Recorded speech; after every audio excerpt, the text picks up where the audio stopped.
McSitley Restaurant offers authentic Mexican cuisine with the traditional flavors in your favorite Mexican dishes with an innovative touch. McSitley Restaurant in downtown Omaha. This week's half-off deal.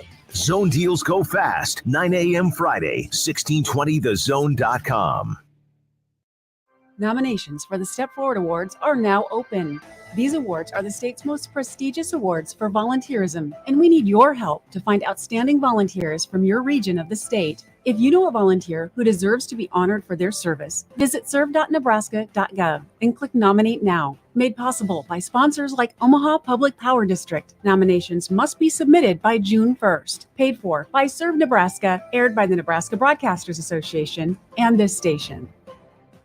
Hey, it's Happer for the FanDuel Sportsbook, and we're headed into the final weekend of the tourney, and so your bracket is already busted. But you could start right over with our friends from the FanDuel Sportsbook because FanDuel lets you bet on every game of the tourney. We are down to 4, NC State and Purdue and Alabama and UConn. A couple big favorites. Maybe you like the underdog on one of those sides, or maybe you like the favorites to tip it up in our championship game on Monday. You can find all that and more on FanDuel, America's #1 sportsbook. Right now, new customers get $200 in bonus bets if your first $5 bet wins. That's right. Place a $5 bet on either one of those games any way you'd like. And if it wins, it's $200 in bonus bets. All you have to do is visit FanDuel.com/Happer and bet on college hoops all the way until they cut down the nets. That's FanDuel.com/Happer. 21 and over, present in Iowa. First online real money wager only. $10 first deposit required. Bonus issued is non-withdrawable bonus bets that expire 7 days after receipt. See terms at sportsbook.fanduel.com. Gambling problem? Call 1-800-BETS-OFF. The backseat.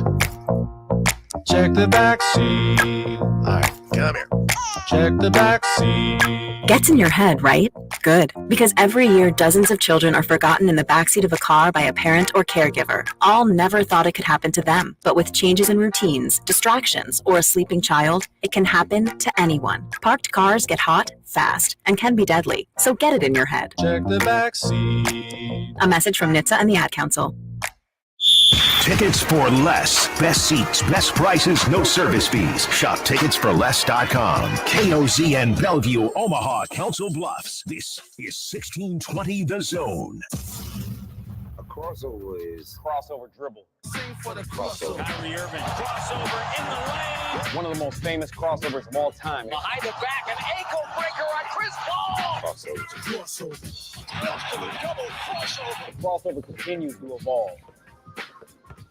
All right, time for the final crossover of the week. It is brought to you by Everlow Country Repair in Omaha, everlowcountry.com. My Jet Award buddy right there. Here we go. Very, very good at the Jet Awards. It was great last night. Yeah, you guys look great. Did we dress up nice, don't we? The radio guys clean up. Some would say you don't have a face for radio. Oh, wow. Whoa. Thank you, Jimmy. Put it on the hot take button. Get out the TikTok can. That is the ringing endorsement when you are chasing your next job that is not in radio. I'm on TV sometimes. I'm on screens anyway. A lot. You are on scoreboards around the city. Scoreboards around the city. That's what I should put in my bio. Coming to a scoreboard near you. Put it on the resume. Why don't we do this? So Burt Blyleven, when he was the color analyst on Twins broadcast, people would bring signs and they would be like, "Circle me, Burt," because on the telestrator he would circle signs. Yeah, that every time that you see Connor on a scoreboard, you should circle Connor. You take a picture and then you go back and edit it and you circle me. Yes. Okay, I like this. Please start doing this. I'll probably be on a scoreboard starting next week for the Omaha Storm Chasers. There will be a Circle Connor Twitter by the end of the show. For Gwinnett? For is that who they Gwinnett's in town next week? That's right. You've seen a lot of me, buddy. The Stripers? That's right. The Stripers. That's weird. We never see you two together. Hoping I don't know if I told you this. Bryce Elder and AJ Smith show. So we're up in Detroit. We're doing the post-game show. This guy comes up to us and hands us 2 beers, tells us that he loves our show. I'm like, oh, thank you very much. And the guy, he's like, we listen to you guys every single day. I was like, huh. And he looks at Alex Drake and goes, Josh, you're a lot taller in person. Somehow people thought we were you two in Detroit doing the Creighton postgame show. Amazing. Nice. Is that a compliment or? I was Josh Otson famously not 6'6". When people come up to me and say like, "Hey, I listen to the show every day," I'm like, "You do? What did I say today? You put him on the spot. You put him on the spot. Yes, I don't even know what I said. Name one thing. Yeah, because I think they're lying. You know, you're that's not true. Or I give them the classic line of like, oh, I feel bad for you, you know, or something like that. Play it down. You got to play it down. Play it cool. We're members at the Pavilion Landing, and this kid that works at the front tells me he listens to my show every night. And in the middle of Adrian being my co-host, I walk in with my children. He's like, "Hey, come here real quick. Come here. He's like, Adrian Martinez is in the gym over there. You should just try to go get him on the show." And I was like, "Oh no, I should." Who is that guy? Yeah. Wow, who is that guy? But when we signed up for our membership, he's like, "Oh yeah, man, I knew who you were, and we listened to After Hours all the time." I'm like, all right, well, cool. What team did Adrian end up with? He's with the Birmingham Stallions. Got in last week. Birmingham Stallions. Tweaked his ankle. He's fine. Always getting hurt. Birmingham Stallions. How's his jaw? The general manager is an Iowa Western Not great. kid. Oh, that's right. Zach Martin. Yeah. Or no, Zach Potter. Super young, right? Yeah, not the Zach Potter on this side of the river. Right. He's 23, 24. Not 24-year-old GM of Yeah, a UFL team. I want to make sure I got his two-time championship UFL team. How about that? Okay, hold on. Let me get his name right because it's a great story, and he was with I think Zach Potter. Right? Zach Potter. Yeah. So he's the general manager of the Stallions. But he bugged Stroh over at Iowa Western to be involved in football because he's not a player. And so Stroh said, "Yeah, sure, do some analytics, that kind of stuff." Oh, nice. So he got involved there. So then he graduated from Iowa Western, went to Lincoln. He got in touch with Rule and said, "Hey, I this is what I would do. This is what I want to do. Oh, by the way, I'm a general manager of a USFL team while I'm in college." So it's like, so he has this meeting with Rule this past summer, and he's sitting downstairs, like in the lobby, and the meeting is at 10 o'clock, and the kid is sitting there. The kid got there early, and he's sitting there, and no one has come down to like greet him, to bring him up to the football offices, and he's sitting there, and it's now 10:15, it's now 10:20. And he's like, "What do I do?" And then he calls Rule, and Rule like chews him out. He's like, "What? It's 10:25. Where the are you?" Nice. He goes, "This is not how this works." And he was testing him. Nice. And so he brought him into his office, and they sat there and they talked for this long time. Oh my goodness. And so the kid got a like, I don't know, you call it an internship or whatever, working the recruiting office, and does all of these profiles. And it's almost like the story from Moneyball. Yeah, I did 45. I don't know why I told you 45. I actually did 53 profiles. So he was working, but Rule like had this thing about, you know what? If you want something, you got to go after it. You can't sit in the lobby for 20 minutes. You got to barrel through security and come up and see me. That's awesome. That's such a Matt Rule. So it's a great story. Awesome. So the kid's in his early 20s, and he is running the Birmingham Stallions now in the UFL. Very nice. He's doing okay for himself then. So that's kind of one of his connections to Adrian. He was very familiar with Adrian, and so offered him one of the quarterback spots on their roster. There you go. It's the number 2 guy now, right behind Matt Corral. Got in. Go. By the way, Mason Daniel writes in. He says, "I too find the best way to accept a compliment is to insinuate that the person is giving it is a liar and make them feel bad for being supportive and just to make you feel good." That's how life works. I'm not feeling good about it. I don't. The problem is I don't know how to take it. I don't know how to do when people go like, I love you. And I'm like, what? Why? Jeez. That's ridiculous. Get better taste. By the way, Josh, whatever happened to that Iowa Western thing we were going to hook up a couple weeks ago? I have been told that person is enrolled in school. Okay. Oh, there you go. Now people are interested. They're like, what's Josh You know? can't just stop here. What's Josh know? I have nothing to divulge. Okay. Has Dylan Raiola decommitted from Nebraska? Is this above board? Well, I mean, if he's enrolled in school. Yeah. So are you were helping someone get in school, or no? Josh, were you recruiting? I would only hurt someone's academic condition. Josh, you hear things. You got boots on the ground. You got sources. You don't reveal your sources. Oh, you're talking about a well-known football player that enrolled in school. I'm not talking about anybody but a new student on the campus of Iowa Western Community College. That was a big get for Stroh. I don't know who you're talking about. Josh, come on. If he knows, then everybody knows. Congrats on the education. Yeah. Bronny James going pro, huh? How about that? I hope he makes it through summer and that we're good in the fall. Yep. Me too. And then you can break that news. I would agree. And then you can maybe get another ring. He's good enough to help you get another ring. Amazing. That's all right. Sorry, Josh. Josh, you're better than me. I would wear my championship rings in here every day and like conveniently scratch my eyebrow for the camera. With you guys know what this weekend is, right? Final Four. Well, yeah, but on HBO. This is it. Curb is done. Oh yeah, that's right. I haven't. I had watched heard that. 12 seasons over 24 years. I didn't even know they were still making new episodes until I heard about it ending. I just assumed it was done like 5 years ago. Is that Well, 12 seasons over 20 years? 12 seasons over 24 years. So they're just like, let's do a season. That's the work ethic I expect from Larry David. Yeah, That's perfect. He just gets bored at times. It's like, let's make a television show. But there's very few like comedies where the main character they match who they actually are. Well, like Larry David on the show has basically It's become the just same that person dude. off the show. yeah, he's definitely it's pretty classic him. I've seen a couple interviews with the cast of New Girl, and the guy Jake Johnson who plays Nick. Yes. That is him. He's exactly that guy. And yes, he is. So that that was the first example that came up off the top of my head. I'm like, yeah, that's that guy for sure.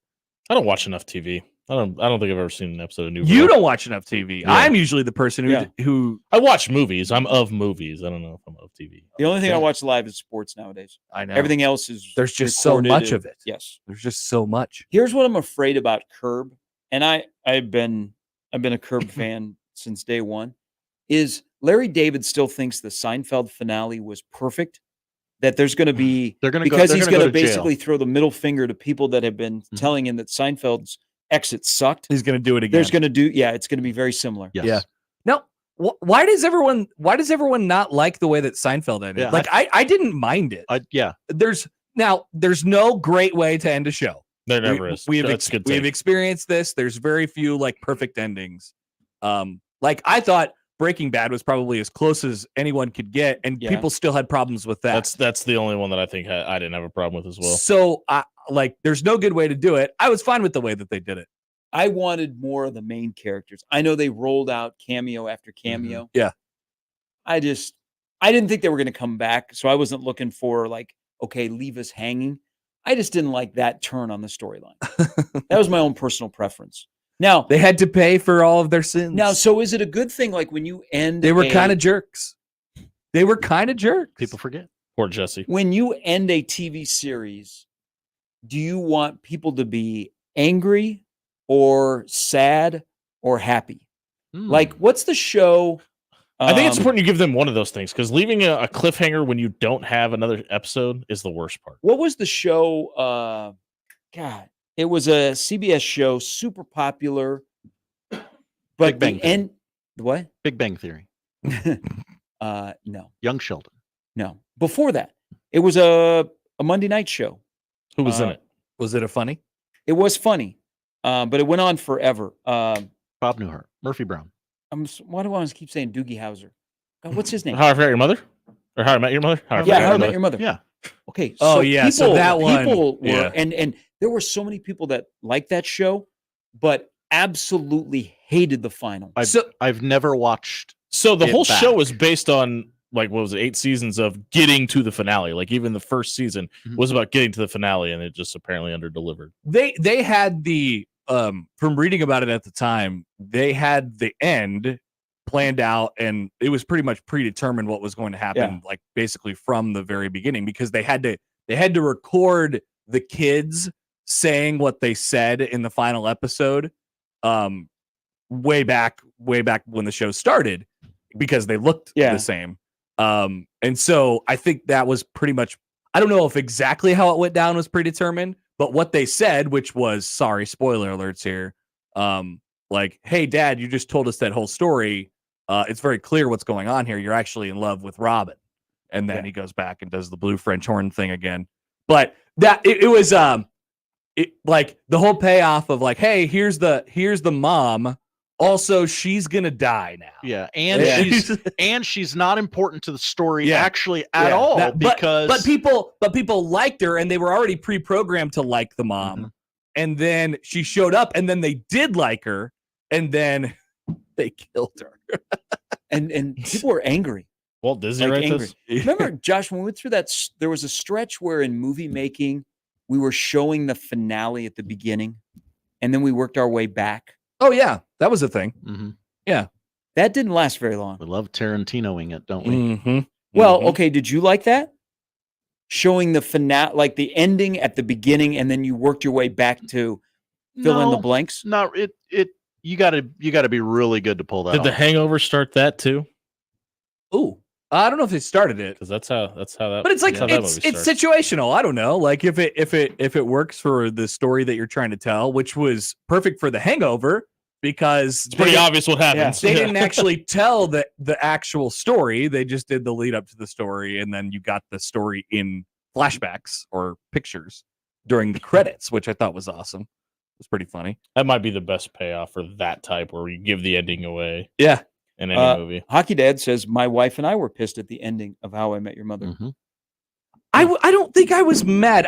I was maybe left a little bit empty-handed, you know. I felt like there could have been a little bit more there. Well, but it does feel like a bit of a, like, I don't know, slap in the face is not the right word, but it makes you feel some type of way when he's clearly in love with Robin the entire show, and then they spend a season convincing you that, oh no, they can all be happy, and then they go back to her at the very end of the show. They specifically told you, and then you don't get any of that payoff either. They specifically told you Ted and Robin, they don't end up together. Like that's not what happens. You love these two together, but they don't end up together. Yep. And then a couple seasons later, you meet the mother, and then a couple seasons later is the last season, which also wasn't like the quality dipped like a lot of shows. Well, do, because they were all like in separate places. They had to like write Jason Segel like parts where he was not there for the majority of the time for whatever reason. Weren't they all doing like movies? Yeah, they were all doing movies and stuff like that. Yeah. So that was definitely a weird final season. You know, like The Sopranos. People have an opinion on The Sopranos on how that ended. You hit it right. I think Breaking Bad did it perfect. Like I used to watch Cheers. Like the Cheers finale to me was perfect. Really well done. But Breaking Bad, and if you think about it, that would be a tough plane to land. Yeah. They did that perfect. I thought The Office did pretty well. Yeah. Because they brought it together in the final season where they were like, oh, the documentary is coming out and our lives are about to change. Then they skipped ahead and they had the payoff at the end with Michael. Paid off every single character. Michael came back and, and then it ended. And so, yeah, I thought that they did it pretty well too. Do you know that the lady that plays like the real estate agent that he falls in love with in season 2 is his actual wife? Mm-hmm. I never knew that till like a week ago. Mm-hmm. That's incredible. Yeah. Incredible. Hollywood, folks. It's incredible. That show is so good. Everything about that show, start to finish. Well, they didn't hang on. Like I thought Mad Men hung on too long. And then the Mad Men finale was just bizarro world. All right, we got a text here from the 402. Here's a bit of a nitpick. Let me know if this is in line or not. Jason Segel. Come on, Connor. Oh. This man is not an oceanic bird. It's pronounced famously Oh seagull. no, that's a huge. What did I say? What did I say? Huge nitpick. Jason Segel. Jason Segel. Did I say Jason Segel? I don't. I think we all have words. They just said the same 3 words. Sound different. Come on, Connor. I want that guy's problems though. Yeah. If that's the biggest congrats on your life that he has right now. Now there's another thing about the characters. It'd be cool if he was Jason Segel. How I Met Your Mother. If he actually was an oceanic bird. Think about, like if you're on a TV series that lasts like 6, 7, 8 years, Modern Family, there's a huge payoff financially. Hard to do because everyone's more famous. Everyone looks better. But then look what happens. How many like characters off How I Met Your Mother or Modern Family have you seen doing other shows? Very little. Like look at Seinfeld. Very little. I mean, Julie Louis-Dreyfus is really the only one. Louis, come on, gosh. Jason Alexander tried. Yeah. Kramer got canceled. Jason Alexander had Shallow Seinfeld Hal. wasn't looking to do. Newman got skinny somehow. But if you're that is it. You do a long, multi-year Look then at you're what done. look at what's his name Kevin from The Office has now done. The Bush Beans commercials. He has Yeah. turned him being Kevin from The Office, which is a minor character, into an entire life. Yes. You know, And somehow he doesn't sound like the same person. he now does a podcast about The Office, which has now been off the air for more than 15 years. He golfs. He was friends with Aaron Rodgers. Yes. That's Yes. Oh true. yeah, I did he, forgot about axe, that. did he axe him out of his life too? I don't. I We can think only A- hope. You know, I think Aaron probably did that. He was the breaker, or not the breakee. He just needs. To, Every time I look, there's the guy who's doing another podcast about The Office. we just need the guy that plays Kevin from The Office to be a regular in Pat McAfee's Hey. show now, and it'll all be good. I look at the guy that played Dennis Haskins, who played Mr. Belding. He's made a life after Yeah. that. Mm-hmm. I mean, everybody from that cast did pretty well for themselves. Though post. I mean, when you look, Saved by the Bell. yeah, look at what's Well, Screech is dead, so not everybody. well, but I mean, he got a couple reality did appear shows on the out of big it. but, screen. yeah. He did.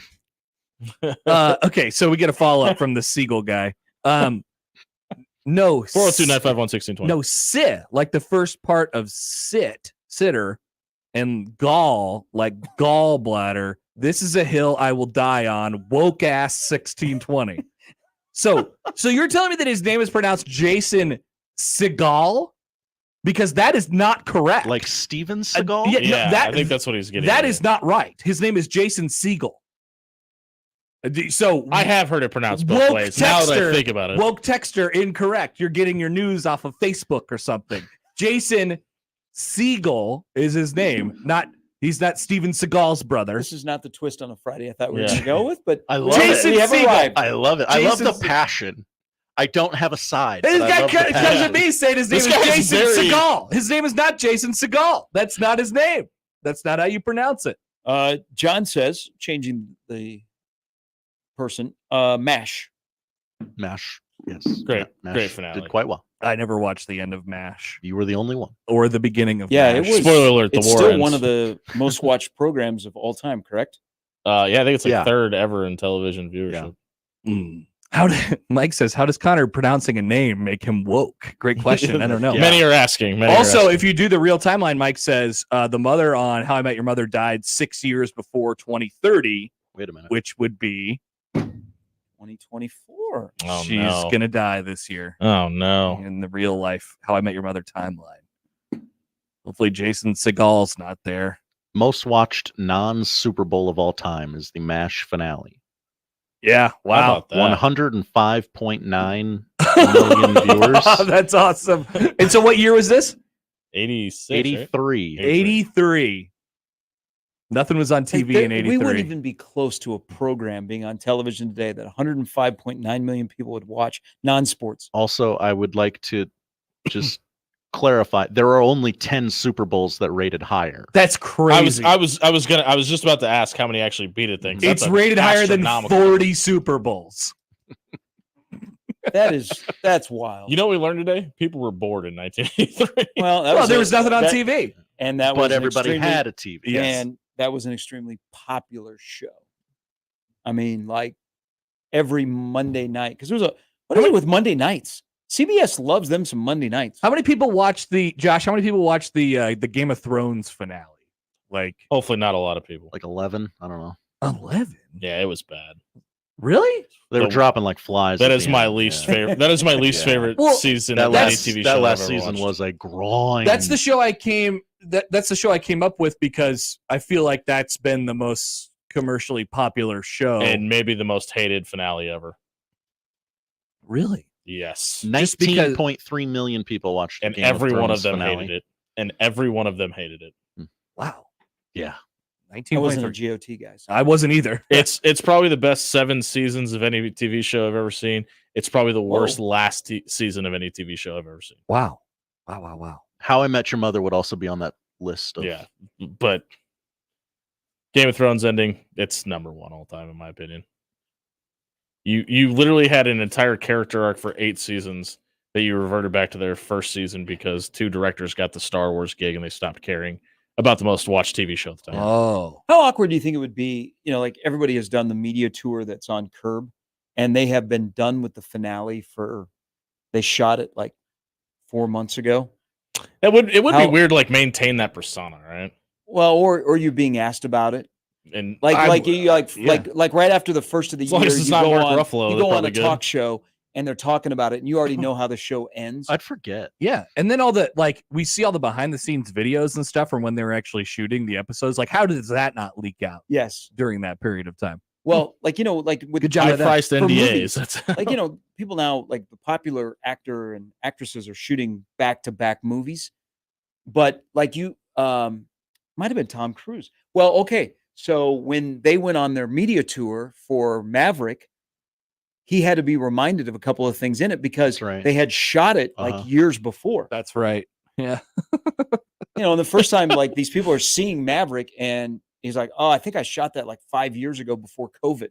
It's like, what do you want to ask me about? I don't know anything about this. Or I'm waiting to see what happened. I was in that did movie. I'm waiting to see what I did in it, just like you are. I forgot. Do I die? Who knows? You're going to have to go see Top Gun Maverick in theaters Friday to find out. We haven't seen the final cut. I think I'll be there with you. Sounds good. Does he die, by the way? Does he die? I'll never tell you, Connor.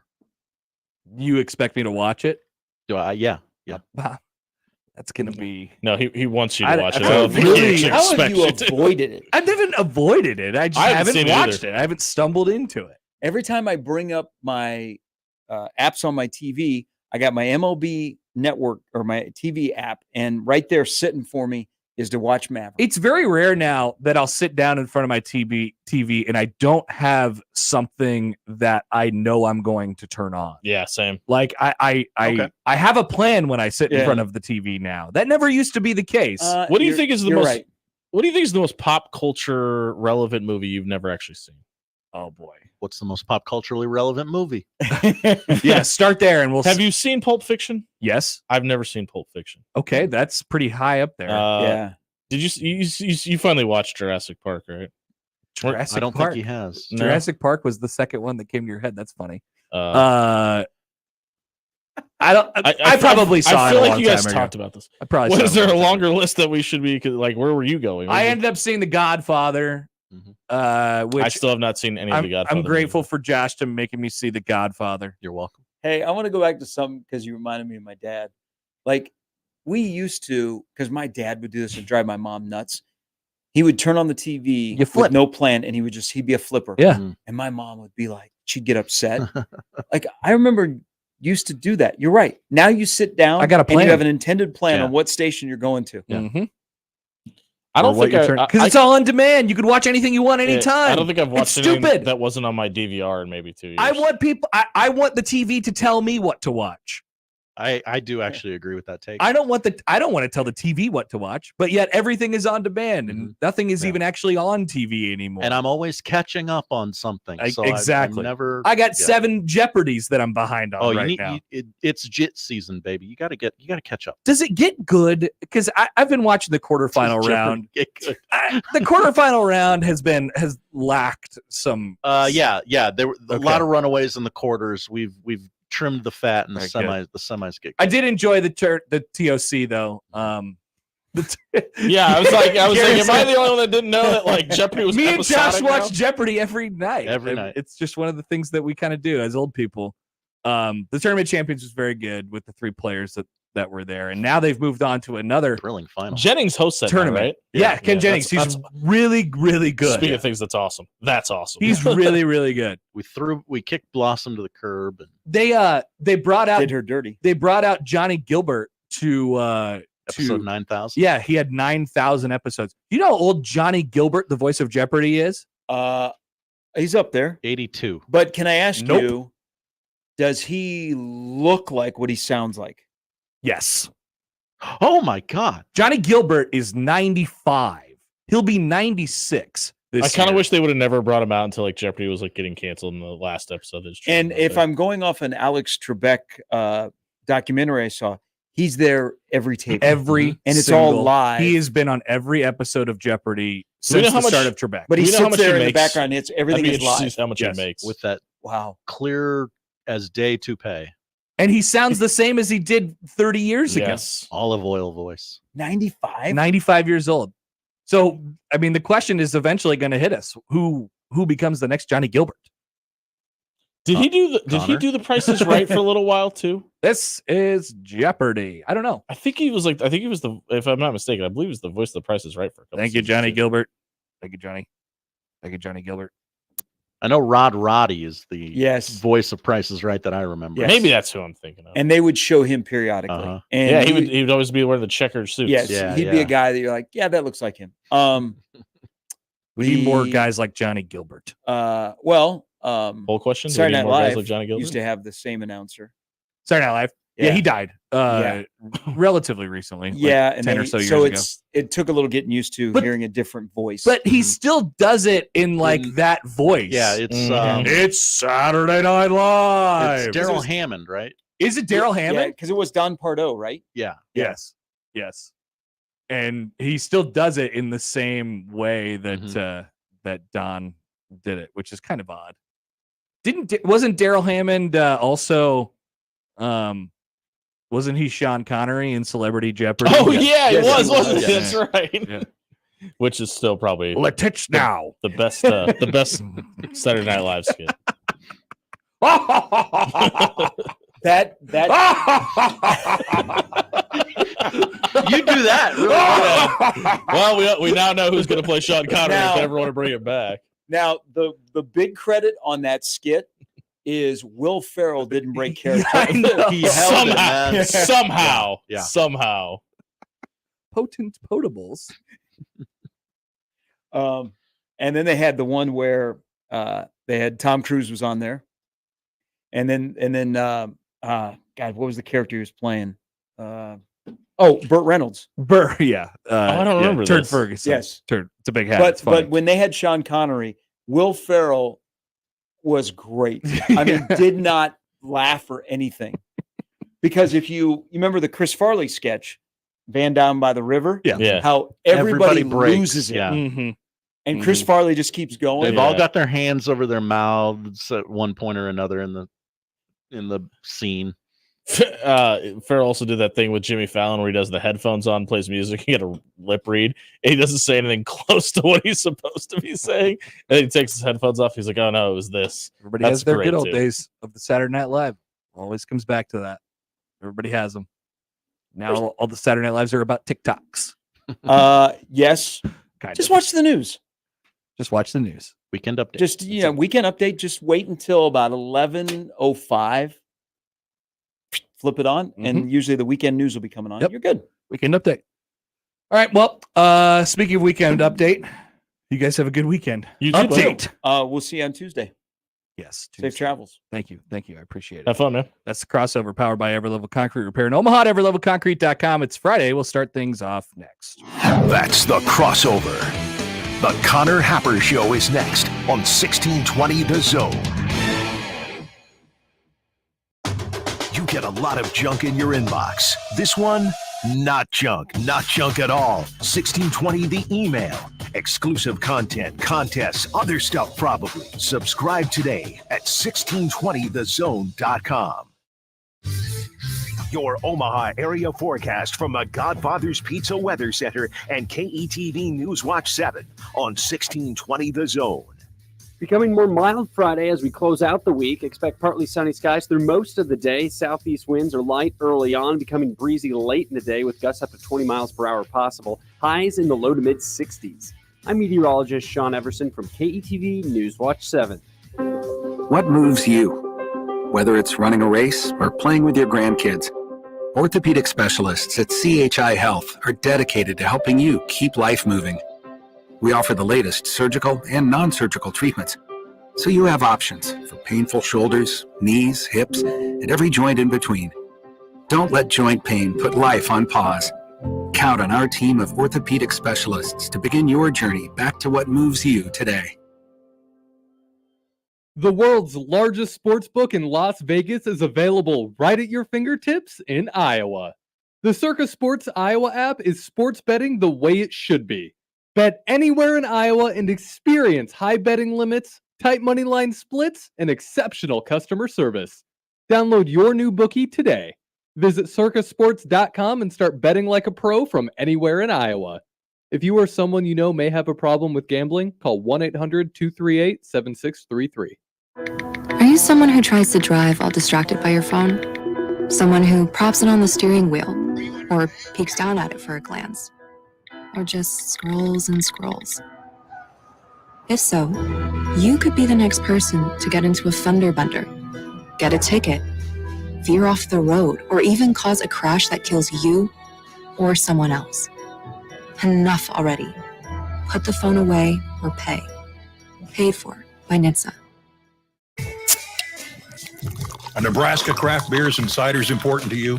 Whether you just love Nebraska brewed beers and ciders or you're a full-fledged craft brewery, there are benefits to membership for anyone with the Nebraska Craft Brewers Guild. Their sole mission is to foster and help grow the Nebraska-centric brewing community. Become a member today at nebraska.beer and help advance the craft beer and cider industry in the state of Nebraska. Find out more about the Nebraska Craft Brewers Guild at nebraska.beer. Email unsportsmanlike conduct on the Equitable Bank Zone Inbox with whatever is on your mind, from your hot takes to what you think is one. The Zone Inbox is brought to you by Equitable Bank. We take banking personally. We want to hear from you on the Equitable Bank Zone Inbox. Getting quality employees to fill positions in your company is essential, but finding those people can be a major hassle, unless you use ZipRecruiter. ZipRecruiter makes finding quality people a breeze. And right now you can try it for free at ziprecruiter.com/radio. With ZipRecruiter, one click sends your job to hundreds of top job sites.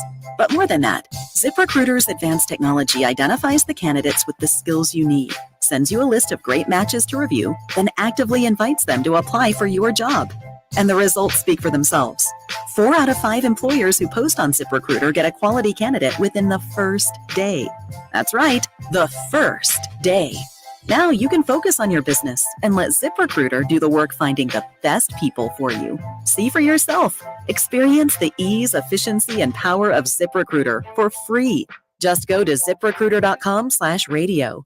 That's ziprecruiter.com/radio. ziprecruiter.com/radio. Hi, this is Stacey McElligott, Director of Sales for NRG Media Omaha. NRG Media is looking for an accomplished bilingual new business development salesperson who wants to take their success and skills to the next level. Is this you? Our multimedia account executives work with local businesses to create marketing plans to help them get more customers. On air, digital, on site, audio, video, it's all part of what you could sell. A sales career with NRG Media lets you make a real difference in our community. Get more info and apply online at nrgmedia.com. NRG Media is an equal opportunity employer.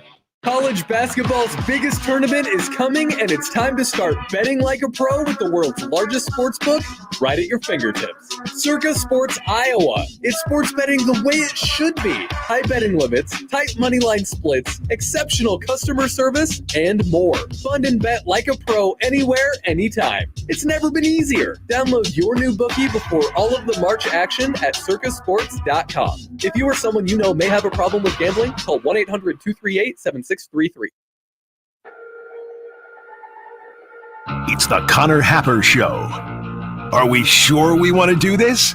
Could you, make an announcement that we're ready? It's the Connor Happer Show on 1620, The Zone. All right, good morning and welcome in. Happy Friday. It is the Connor Happer Show on 1620 The Zone and on 1620thezone.com. Connor Happer, Josh Odson with you. Hello, everybody. Hello. Josh is wearing his Atlanta Braves City Connect. Home not opener. made from China. That's right. No. Definitely not. Made in USA, baby. In the good old U.S. of A. It is Friday. It's Final Four weekend. It's time. I'm dying. Like Scott Frost is dying to coach again, quote unquote, I'm dying for a UConn-Purdue final. Yeah, let's do that. This is what I want. It is also Women's Final Four day. Today's the day. And I think I'm ready to give in, Josh. It's time to get Caitlin Clark a natty. Whoa. This is a change of Why at this point, why not? If I'm gonna be wrong, might as well be really wrong. Well, yeah, there's that, but also I'm kind of sick of the narrative of, well, she's so great, why doesn't she won a title? She won a championship. Well, she's pretty darn good. No, she's very good. She's very, very good. Last night, although I'd hate to see South Carolina go into the tournament 2 years in a row undefeated with no national championships to show for it. Yesterday was a big day for Nebraska ball. That's right. They're not in the Final Four, but they kind of are. Keisei-Mania is the 3-point champion of the world. Congratulations to him. Also, somebody made me realize last night that I know that I had said that Stephen Ashworth was going to be in this. So it was a big April Fool's Day joke that he was going to be in like the dunk contest. I thought, the dunk contest. I just was totally off on the entire thing. So yeah, he was not in that. He never was going to be. It was just a big April Fool's joke. It was my first time being April Fool's in a long time. I actually bought it and I still believed it. Nobody corrected me, to be fair. This is on you guys as much as it's on me. By the way, haven't heard from the Jason Segal guy in a long time. Where'd you go, buddy? Where'd you go? Why don't you come on back? Well, I mean, you're too woke. You turned it off. Woke ass 1620. Are we talking about Nebraska's Super Cool Day yet, or are we teasing it? We are not. Okay. Give me 5 minutes. Okay. Give me 5 minutes. I thought so, but like if we're talking about it, let's talk about it. We're going to talk about it because I got some things to say. Okay, Josh has takes on Nebraska ball. How new and fun. Elsewhere today on the show, Bryan Munson will join at the top of the hour. Some big recruiting things going on. Visitors abound. Brian Christopherson at 11:30. Stephen M. Sipple will make his second appearance on the zone in the matter of about 4 hours. He will join us as regularly scheduled at 12:30. That is the lineup. Powered by the Rooferees of John Egan's Weather Guard. Love it if you got in touch with the show. 402-951-1620 on the 42 Degrees of Source hotline.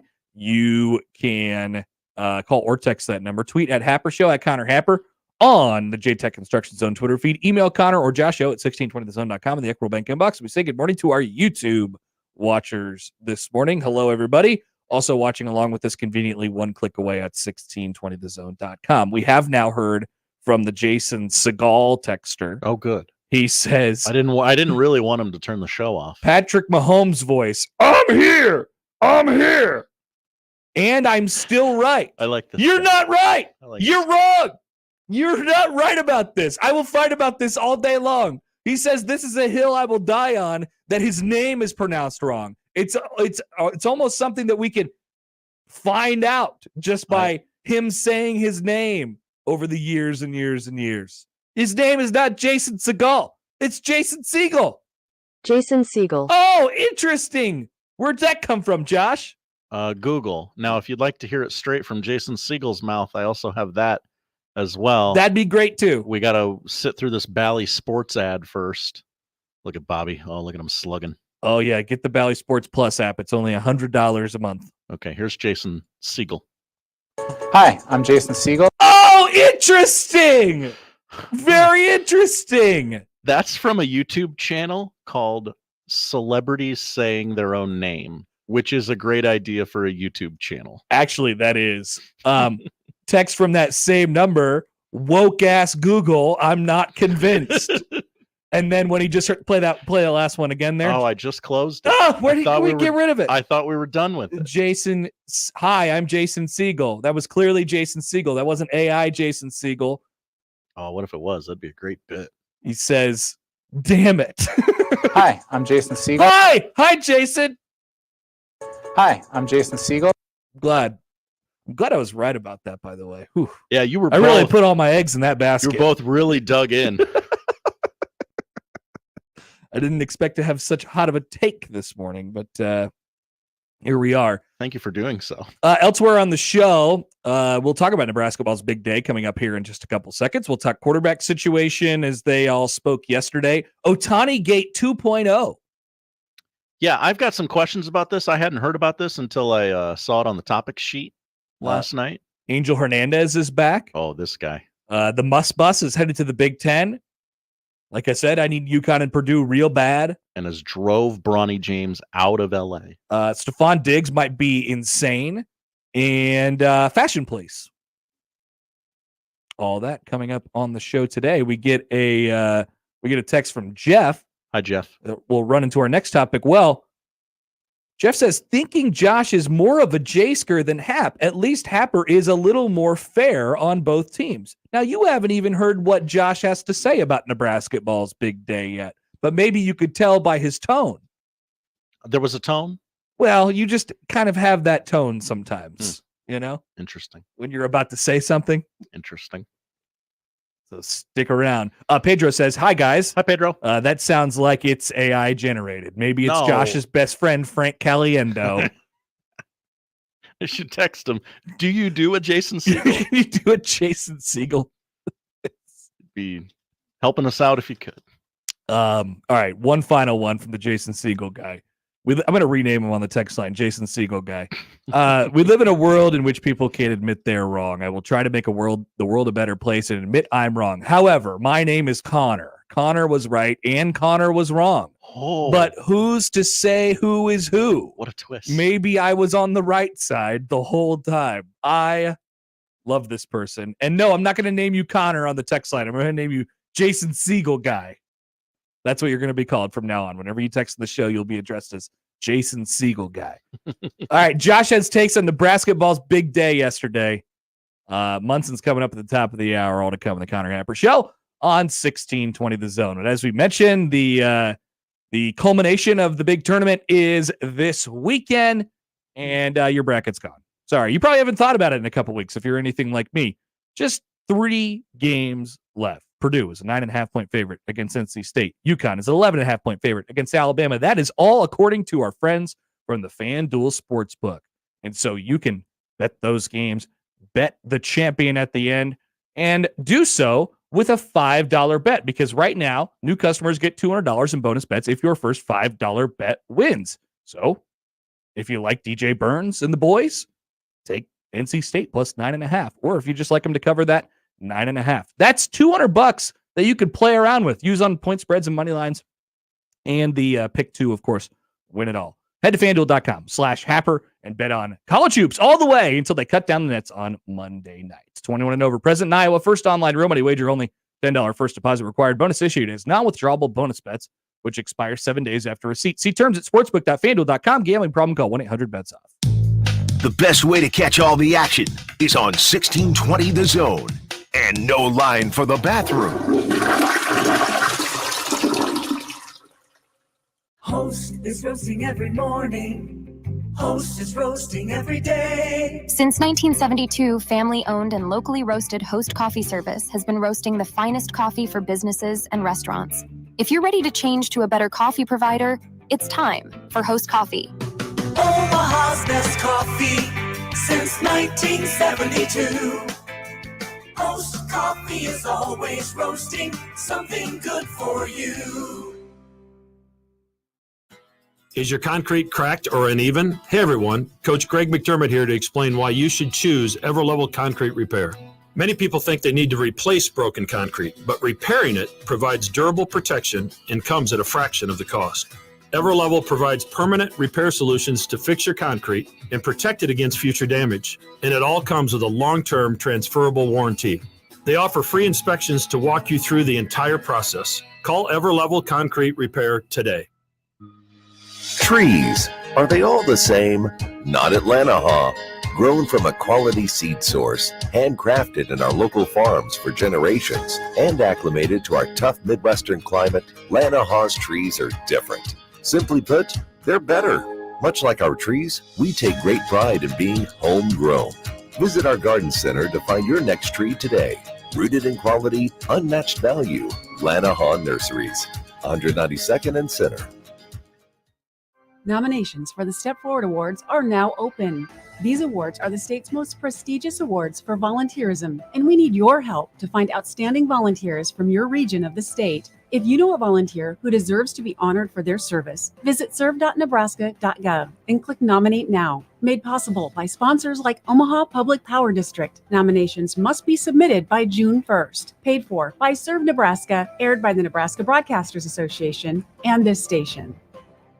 Prescriptions require an online consultation with a healthcare provider who will determine if appropriate. Restrictions apply. See website for details and important safety information. Subscription required. Price varies based on product and subscription plan. Hey guys, did you know there's a generic form of Viagra that works just the same but is 95% cheaper? And you can get it online at hims.com/radio. Through HIMS, you'll get a free medical consultation to determine the ED medication that's best for you. Discreet shipping if prescribed, a 100% online process, and a range of treatment options, including trusted generic alternatives to the name brands, at up to 95% off. ED is personal, and at HIMS, so is treating it. Just go to hims.com/radio and get connected to a licensed medical provider online for free, with zero copay, no expensive appointments, and no awkward face-to-face conversations. To start your free online visit, you need to go to this exclusive address, hims.com/radio. That's hims.com/radio for your free online visit. hims.com/radio. We're going abroad for the first time in years. To Spain. But we don't speak Spanish. So we started using Babbel. And started learning Spanish fast. With Babbel, you can start having conversations in another language in just 3 weeks. Babbel's conversational method teaches you real-life words and phrases. And with Babbel's interactive bite-sized lessons, you'll remember what you learned. ¿Cómo te llamas? ¿Cómo te llamas? ¿De dónde eres? ¿De dónde eres? When you learn a language, you want to actually use it. Babbel is designed with that goal in mind. In just 3 weeks, we're starting to have conversations in Spanish. Estoy muy emocionado para ir a España contigo. Aw, he just said, I'm very excited to go to Spain with you. Nos vamos a divertir mucho. And that means we're going to have a lot of fun. Sí. Gracias, Babbel. Babbel, language for life. Celebrating 10 million subscriptions sold. Now try Babbel for free at Babbel.com. Just go to Babbel.com and start learning a new language today. That's Babbel.com. Babbel.com. Let's get back to the Connor Happer Show on 1620 The Zone. What if Keisei-Mania just did 3-point shootouts for the rest of his life? He could make a lot of money. He could do exactly what he did last night in the State Farm / whatever it was. 3-point. He got 2 chains last night. He won the big championship and the regular championship. 2 cold chains. And he did the same ending for both. He gets all the way to the end. And this is how you know that this guy could do this for the rest of his life, because he works his way around the arc in such tidy fashion, so fast that by the end he's got about 8 seconds left and he doesn't know what to do with himself, so he just holds it. Yeah. And then he's like, okay, I think I'll shoot it, and then I think I'm going to turn around and start looking at other things because I know that the ball is going in the hoop. What an experience for the basketball fans last night to get that is the final send-off for Keisei-Mania wearing a Nebraska uniform. And he did exactly what he was born to do, which is shoot 3-pointers. The man was born to shoot 3-pointers. Sure seems that way. And it's like, that's hard, right? You're making your way. You're shooting. Yeah. You're shooting so much. Your legs get so super fast. tired. We've seen NBA players get gassed out during a 3-point shootout. You're barely so like it incorporates being a good shooter, but it also incorporates a certain skill of playing that game specifically. And so you have to, it's not the easiest thing to do. But Keisei-Mania just woke up and he's like, yeah, I was born to do this. This is exactly what I was supposed to do. And so he won the men's challenge last night, and then he took down Sarah Scalia from Indiana in the overall final last night, the Battle of the Sexes or whatever they called it. He sure did. So is your take on that, or is it about the day in totality? No, my take is on that specific. Okay, event. Go ahead. Look, this is a take of nuance. Is he looking at the camera again? Okay. This is a take of nuance, Connor. Kyle, turn on the TikTok cam. What he did was super cool. However, Nebraska fans, you acted like he solved world hunger. He did. He won an exhibition Win something real. Oh, and Josh, celebrate that. he didn't have the option to win something real last night. You're damn right he didn't have the option to win something real. What did you want? Nebraska going to get to the Final Four? Was it going to happen? I was told they were going to. Sometimes you got to take your wins where you get them, Josh. No. Try winning during a game. We are not being we are not poo-pooing this. Keisei is the GOAT at 3-point shooting contests. Mitch Sherman, Josh Odson on an island where we say this doesn't matter. You don't want to be on the same side as Mitch. Mitch is getting yelled at on Twitter by people who call him the F word. People with Husker in their profile name. So yeah, they might be able to remove their own biases on this. So what did Mitch say? Keisei wins a 3-point contest, so Nebraska's NCAA tournament streak is over, right? I don't think he meant that in the same way you think he meant that. Yeah, we're both sarcastically asking if a real game was won last night. Hang a banner. It's time to hang the banner for Keisei. It'd be nice to have some banners in that arena. Maybe they put the Caitlin Clark-esque spot on the floor. That would be great, actually. Where Keisei shot that 3 in the corner and looked back to the crowd. No, Josh, that was good. It was fun. Wins are hard to come by. Has anybody ever told you that it's hard to win in college basketball? And so if you got the opportunity to put that uniform on, all you can try to do is do your best on any given day. And that's what Keisei did last night. And guess what? We all realized at the same time last night, maybe we had realized this before, that Keisei's best at that specific thing is better than anybody's best. Yeah, absolutely. He's the best. My beef is more with the Twitter community who clogged up my feed as if the breakfast runza was eaten by Taylor Swift and Travis Kelce at the Super Bowl, and the ghost of John F. Kennedy came back and said, hey, this Keisei guy's pretty good, all right? TJ3 writes in on the Equitable Bank inbox. Hey, TJ3. Josh O, about to get the insane wrath of Lincoln fans. I feel bad for you because you're correct, and they are bleeping crazy. Whoa. I didn't think anybody would be on my side. I dreaded coming to work this morning because I was going to have to tell you it like it is. You had to bear this cross, Josh. I sure did. Brian writes in on the Equitable Bank inbox. Hi, Brian. On the 3-point contest, his second round was more impressive than his first round.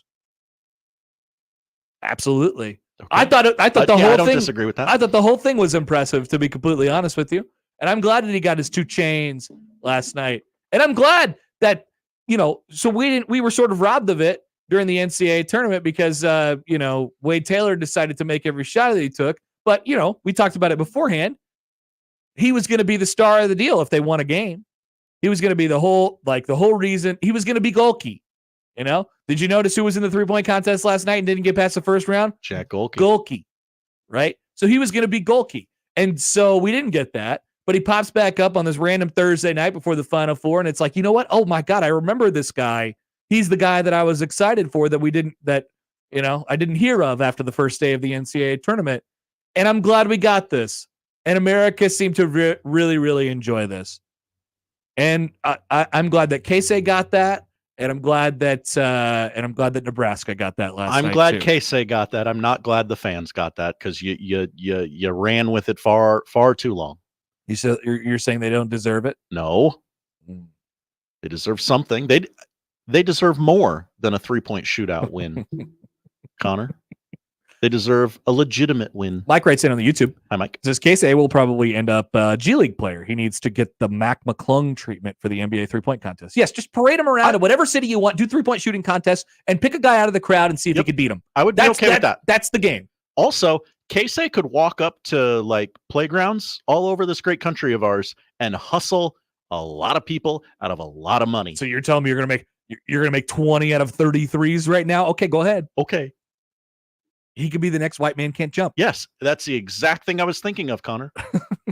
With Woody Harrelson, not what's his name? Jack Harlow. Yeah. Jefferson Steelflex writes in. Hi, Jefferson. We basically won an NCAA tournament game last night. Couldn't agree more. Jake writes in, Flaky Jake, insane take by Josh. We won a freaking championship last night. How dare he hate on Keisei? Sin on his soul. Try winning a real championship. Text from the 402. If Josh's beef is with Twitter, he needs to follow different people so his feed doesn't offend him. Yes, Josh, you've triggered yourself over this. Your feed is perfectly curated to whatever you want it to be. That is true. You can't bitch that your feed is clogged. My feed's clogged, and that's why and you're taking it out on young Keisei. You know what? You're right. Jack Mitchell, you're unfollowed. Caleb, unfollowed. Mute Jack. Or just go to the For You page. And then you don't have to do now I'm going to have to be like Michael Severe, and I'm going to have to start muting things. Mute Keisei Tominaga. But you don't want that, because I think you like watching Keisei Tominaga. Am I wrong? Am I wrong about this? Do you enjoy watching? Do you get joy from watching Keisei Tominaga? Yes, the 3-point shootout was like, even if he fails, it's fun to watch because I don't know what's going to happen, and there's no way I can tell what is about to happen every time he releases the basketball. Well, it's going to go in most of the time. Most of the time. Unless it's in a game. Johnny mails in. Oh, God. What? What did he shoot this year, Josh? Hold on. Let me pull up my little KenPom. I thought I'd never use KenPom again, honestly. What's your little KenPom thing you say about Keisei Tominaga? Keisei Tominaga shot 38% from 3 this year, Josh. That's good.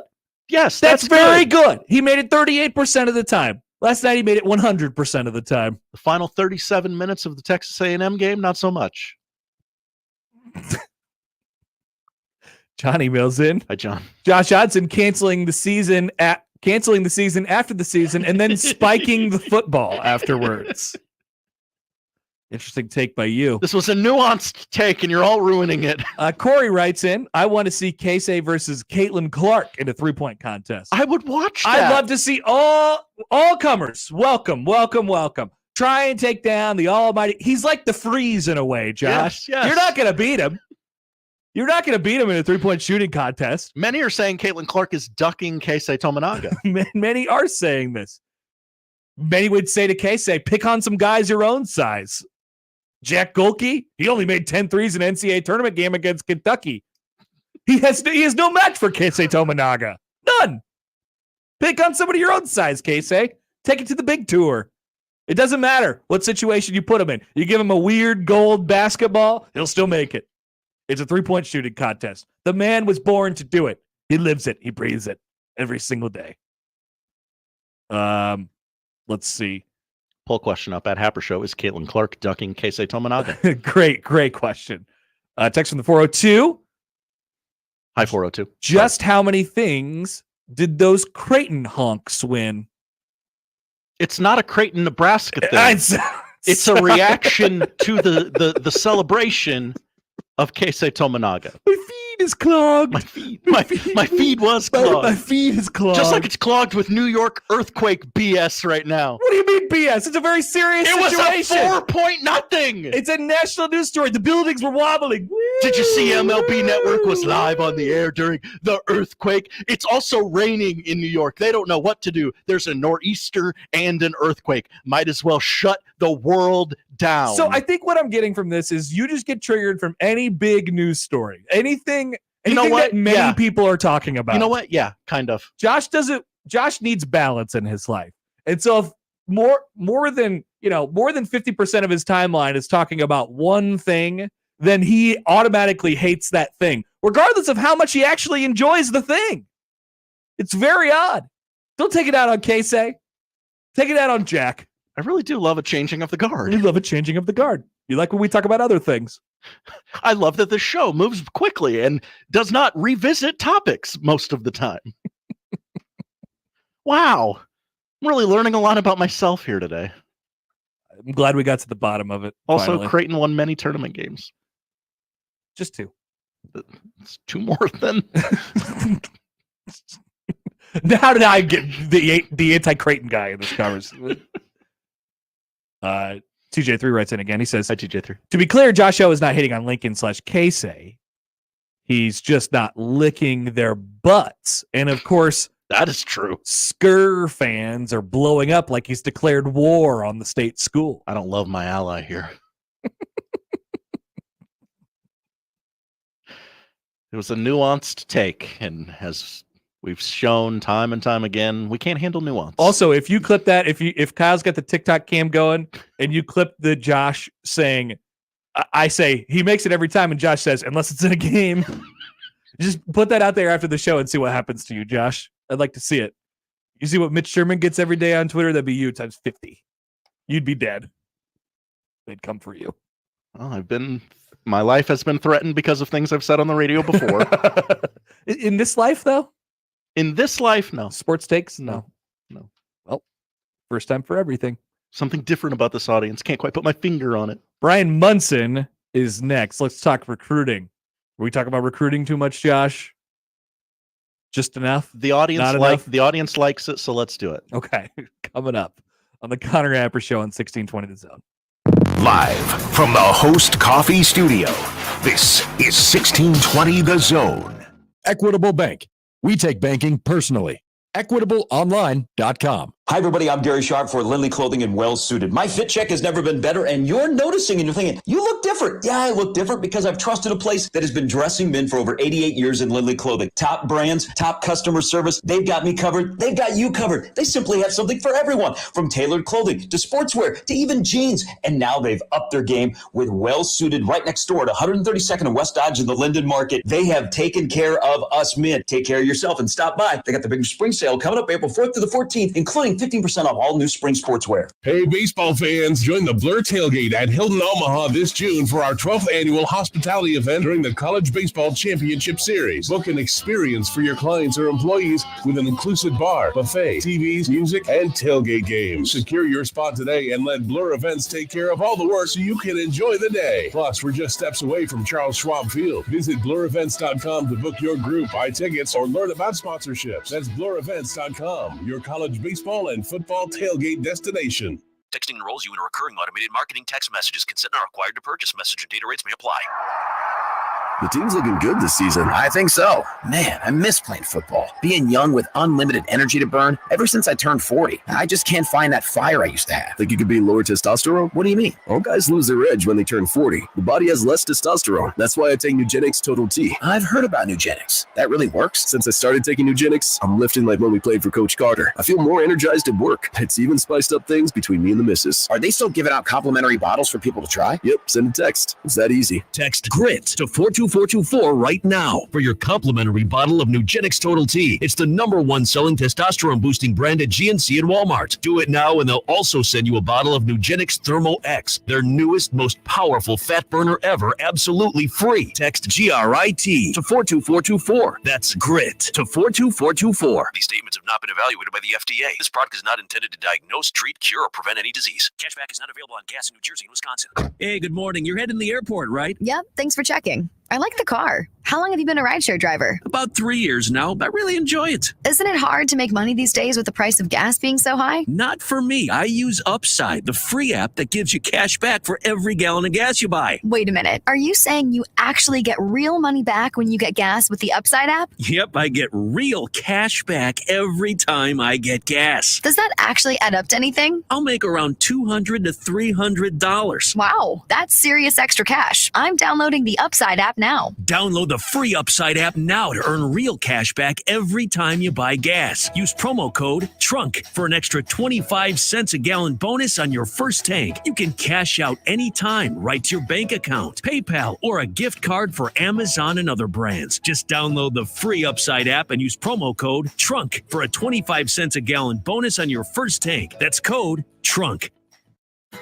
When it comes to concrete repair, Everlevel has some serious game. Coach Greg McDermott here to coach you on why you should choose Everlevel Concrete Repair. They've got the fundamentals to fix your cracked and uneven concrete, and their products will give you the best defense against future damage. It's a fraction of the price compared to replacement, and their solutions come with a long-term transferable warranty. Working with Everlevel is a slam dunk. Call Everlevel Concrete Repair today for your free inspection. Prescriptions require an online consultation with a healthcare provider who will determine if appropriate. Restrictions apply. See website for details and important safety information. Subscription required. Price varies based on product and subscription plan. Hey guys, did you know there's a generic form of Viagra that works just the same but is 95% cheaper? And you can get it online at hims.com/radio. Through HIMS, you'll get a free medical consultation to determine the ED medication that's best for you, discreet shipping if prescribed, a 100% online process, and a range of treatment options, including trusted generic alternatives to the name brands. at up to 95% off. ED is personal, and at Hims, so is treating it. Just go to hims.com/radio and get connected to a licensed medical provider online for free with zero copay, no expensive appointments, and no awkward face-to-face conversations. To start your free online visit, you need to go to this exclusive address, hims.com/radio. That's hims.com/radio for your free online visit. HIMS.com/RADIO. Tickets for less. Best seats, best prices, no service fees. Shop ticketsforless.com. KOZN Bellevue, Omaha, Council Bluffs. This is 1620 The Zone. Come out! Bryan Munson. Hey, long call. Comfy left Zoom Buster. 63 Bang Z Maui. Alert. Paradise Z Burger Y Wrap on one. Husker Online on the Connor Happer Show on 1620 The Zone. All right, let's have our Friday chat with Husker Online's Bryan Munson. Joins us now on the 42 Degrees of Source Hotline. Munson, happy Friday, my friend. How are you? Sir, you stayed out of trouble out there in Vegas, I take it? We strayed away from trouble as much as we possibly could. Yes, but we made it back, which was the important part. And the bad news for me is that now I have to, basically if getting out of Vegas safe and healthy and, out of trouble and everything, getting back home is a win. What I'm doing today is I'm doubling down because I'm going back tonight. Are you really? Yeah, it's a previously scheduled bachelor party engagement, and then had the work trip on top of it last week. Oh, you sound like remorseful. So yeah, I'm so picking up on that probably sarcastic vibe you're laying down right now. But that's you staying similar downtown kind of thing, or doing something different? We are on the Strip this weekend at the MGM Grand, right next to the new Las Vegas A's stadium site, where we're when they build very that. Familiar. Uh-huh. Stayed at Mandalay one time, stayed at Luxor one time.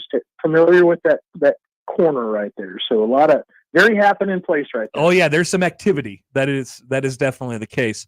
Munson, I'm gonna throw you a text message. There's a really good restaurant down by the way. I'll text you and let you know what that is. Oh, good. I'm on the hunt. I'm on the hunt. Thank you. I appreciate that. Before we talk some recruiting here, and I guess if you're gonna send me a little heads up, that's good. But I don't know if I'm about to make you feel good. Stephon Diggs to the Houston Texans. Thoughts? Well, so things didn't work out last season the way I think everybody kind of hoped they would be in Buffalo Bills land. Stephon was a very inconsistent target. Do I love him? Do I think that he could make Buffalo better? Absolutely. Was there a little bit more drama, things happening on social media, a little bit of rumor, innuendo stuff happening too? Yeah, and he was kind of feeling it. And I have to think that Buffalo has got a couple of moves here, obviously, that they want to make, and I think taking a wide receiver high in the draft, potentially trading up, is going to be one of the things they want to do, which makes me very, very nervous. Buffalo have not been great at grabbing wide receiver talent in the draft, particularly with the first round pick. Lee Evans, Eric Moulds. I mean, just some stinkers. The kid from Clemson a few years back when they traded up to grab him.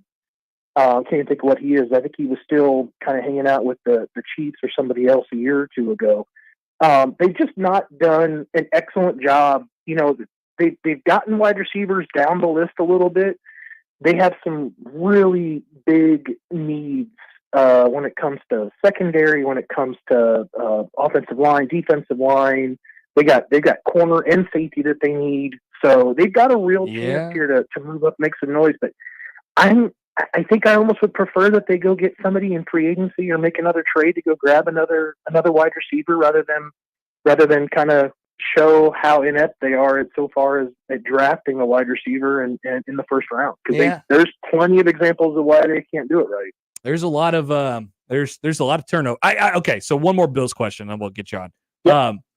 Is What's the status of the Bills championship window at the moment? The way you see the roster, and obviously you have franchise quarterback, check, Sure. But there's a little more to it than that. No, I think it weighs more heavily on what's happening on the defensive side of football. I think how and where is Milano going to come back to, because he is the pulse of that entire defense. Is Von Miller ever going to get back to full speed? What do they end up doing to replace Hyde and White in the secondary?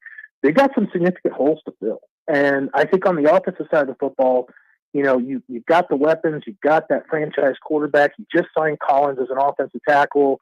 You've got really nice tight ends. You might need another blocking tight end, somewhere else down the list, free agency or draft. But I think you can nail down and get yourself an upgrade here at wide receiver for a real true, number one lengthy kind of guy. And I mean, it's hard to imagine the Bills aren't staring across the field at all these guys that have been taking Jefferson and so on, all these other wide receivers that have gone off the draft, the last 3 years, and think how great they could be, out there playing with Josh Allen. I mean, I think the Buffalo would kill for somebody like that. But yeah, I think the window is still open. I think it's still, I think Mighty fans probably are thinking this is our year, but they've been saying that for the last 2 years. So whatever. I still feel like Buffalo is still going to remain a contender. I'm a little bit more interested in what the Jets have been doing to kind of keep pace with everybody in the East. And it'll be interesting to see what the Patriots end up doing with the draft and what they try to do to address the quarterback position. Munson in recruiting, Bryan Munson of Husker Online is with us. The biggest news right now is Nebraska's pursuit of running back for the 2025 class, Jamarian Parker. So, okay, let me get this straight first. He visited last night or today, or is this like an all weekend thing, or what's the deal here? Yesterday. I caught him last night going home back to St. Louis. Okay, so what's the status with him? Because this feels like he's close to the top of the board, especially at that position right now, which is a position where Nebraska hasn't necessarily produced all that well over the last few years. No, I totally agree with you. I mean, and you have Connor Booth that's in the class, and I think that ultimately, people are going to kind of look past an in-state guy, as a running back, and the one. I mean, the last guy before Connor Booth to commit to Nebraska to play running back was Jalen Brad, and before that, C.J. Zimmerer. Nice. So there haven't been too many in-state running backs to kind of come up recently. So Connor Booth is, there's some negativity there. There's some questions that obviously come along with, grabbing a guy, but I think that we would all agree that so far on the evaluations of how Nebraska is kind of looking at all the positions and recruiting in general, they seem to be pretty spot on. And they made an offer to Booth following summer camp, but then, kind of fast forwarding it to Parker, he commits to Arkansas last September. The running back position coach, ends up leaving Fayetteville and going to TCU, but he visited Nebraska even as an Arkansas commitment back for the Elite Junior Day in January. And he really, that really put him on all of the Nebraska fans' kind of radar. He has a totally extra gear. I mean, he moves incredibly differently. If you put on his film and tell me that you don't feel like there's a little bit more juice there than everybody else on the field, then you and I aren't watching the same thing. He clearly has some get up and go. So I think he's a great compliment to Booth. I think Booth is, kind of a first down back, second down back, kind of thing, the way he set things up. I think Parker can do everything. I think he's more of an all-purpose guy. I think Booth, you lose sight of the fact that he has that versatility, that he has that skill set to be able to catch out of the backfield, and I think it's going to really, help out Nebraska when it comes to the personnel sets, because I think he is a bit of a mismatch in that area. But I think Parker is different, and he even noted it. He noted it in the conversation last night. He's like, "Look, Nebraska's got a great offense. They got a lot of dudes at running back." But he goes, "I'm different than all of them." And I think after watching the film, that I would have to agree with.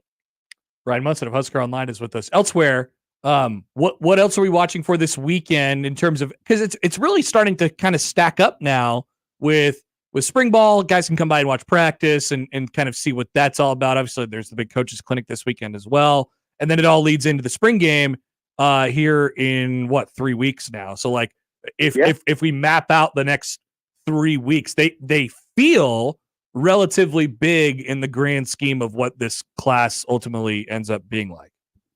Yeah, no, absolutely. I mean, tomorrow, so Chase Lofton from Millard South was supposed to visit Nebraska a week or so ago and wasn't able to make it. So this seems to be kind of a nice makeup trip. And this is coming off of him going down to Texas, going to check him out A&M.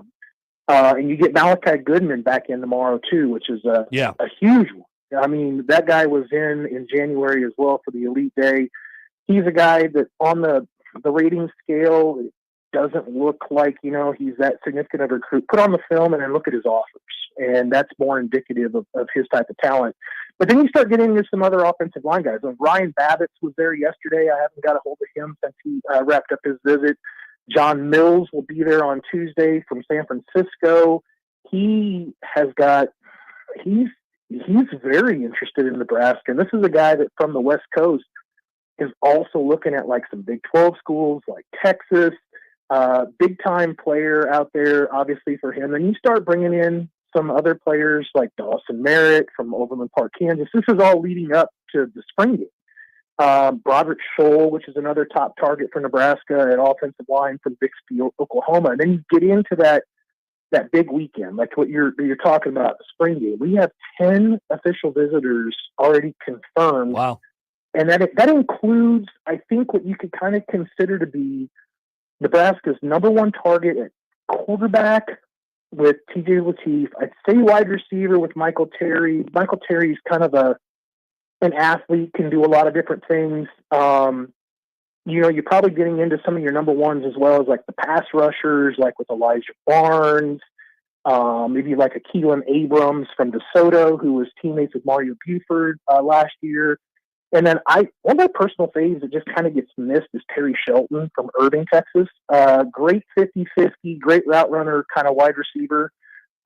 Getting way overlooked, I think, in all the rankings and all that stuff. Put on his film and check him out. But April showers could really help set up, I think, the rest of Nebraska's, months through the end of June. I mean, this is a very important month to kind of get things kick-started for those. They might bring some May flowers. Is that what you're saying? There you go. You finished it. Well, that's the hope. And then, like, I feel like we always ask about sort of like the timeline for it. But as you just laid it out, we'll just continue down that road a little bit. Like if you're bringing all these guys in April and they seem to be high priority, and then they, maybe take a step back, think about it, go camping, whatever it might be this summer, like it does feel like another, class here for Nebraska where they can, I don't know if you'd agree with this, where they can really get things, I don't know about wrapped up, but like the bones of it and the structure of it is probably going to be there by what, midsummer. Like the commits are going to start rolling in pretty soon here. Yeah, dangerous for me because I'll be on vacation that first week in July. So Sean is making sure I'm taking my laptop with me. So I'll be manning that down there in St. Pete, Florida. It will be a busy time of year. I think that big June weekend, the last weekend of the month of June, that's going to be kind of the elite one. Again, we have 10 official visitors already confirmed for that weekend. I think Nebraska is going to add at least 3 more guys that I can kind of think of that I mentioned in Tunnel Talk this morning. That number could get to 15 pretty easily. So if that happens, I think Nebraska starts really getting into the swing of things of closing this class down from where they're 90-95% of the way kind of home by maybe the week after the 4th of July. I think mid-July, you'll have, the vast majority of all the spots will be done. And you're hoping for another year like where you don't get a Kewan Lacey in June and lose him in October or November. Right. So you're going to have obviously some drama, I think, later on in the later months, particularly when you recruit these higher profile guys. it kind of goes with the territory. So, but I think Nebraska should be done 90+% by mid-July. Bryan Munson of HuskerOnline.com. All right, Munson, appreciate the update as usual, my friend. Yes, text me that restaurant if you think of it.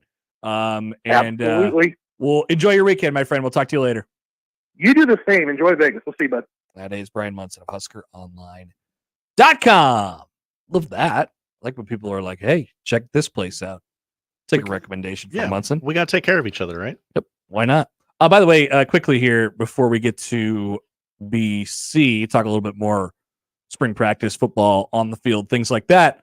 Zach emails in. Hi, Zach. Coming off of your Keisei-Mania rant. Nuanced take. Earlier. I want to see Keisei versus Josh in a 3-point contest. If we could do that, I would do that in a literal heartbeat. You'd get destroyed, though. Yep. But we'd get some clicks. No, but the point of it is, like, you would have to feel bad. You would have to like think that you could win because you're such a hater of Keisei-Mania. No, I'd play the bit. I would play the bit, absolutely. All right, that I'm gonna take this kid to school. Yeah. 3-pointers are an old man's game. He hadn't seen nothing like me yet. Yeah. Interesting. That'll be fun. So we'll try and set that up with Keisei when he's not on the mega tours. Call Seamus, set that up. All right, very good. We'll come back. I smell popcorn, by the way. That's right. Which is exciting for me. Also, I freaked out. Sorry. If you were watching along with us on YouTube, we're watching MLB Network as usual. We're waiting for day baseball to start in about a half hour. Blue Jays, Yankees. And they had a couple panelists on there. And the panel subject they were speaking of on MLB Network was which is the better duo that has a chance to win in the postseason? And I assume that they were talking about this year. Aaron Judge and Garrett Cole, or Cole Reagans and Bobby Witt Jr. So I pointed to Josh. I was like, whoa. Read that Chiron. Yeah. Read that Chiron. I just want to make sure I wasn't the only person who saw it. And Connor, real quick, I know we got to get to BC.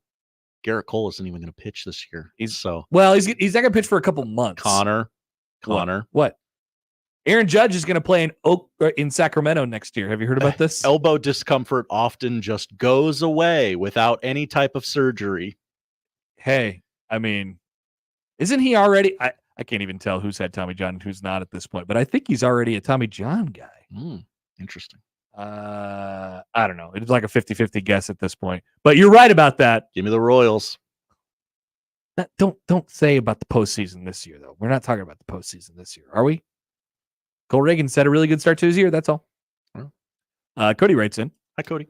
Can we get a Connor vlog of Vegas this time? I think it'd be hilarious to see him with fun people.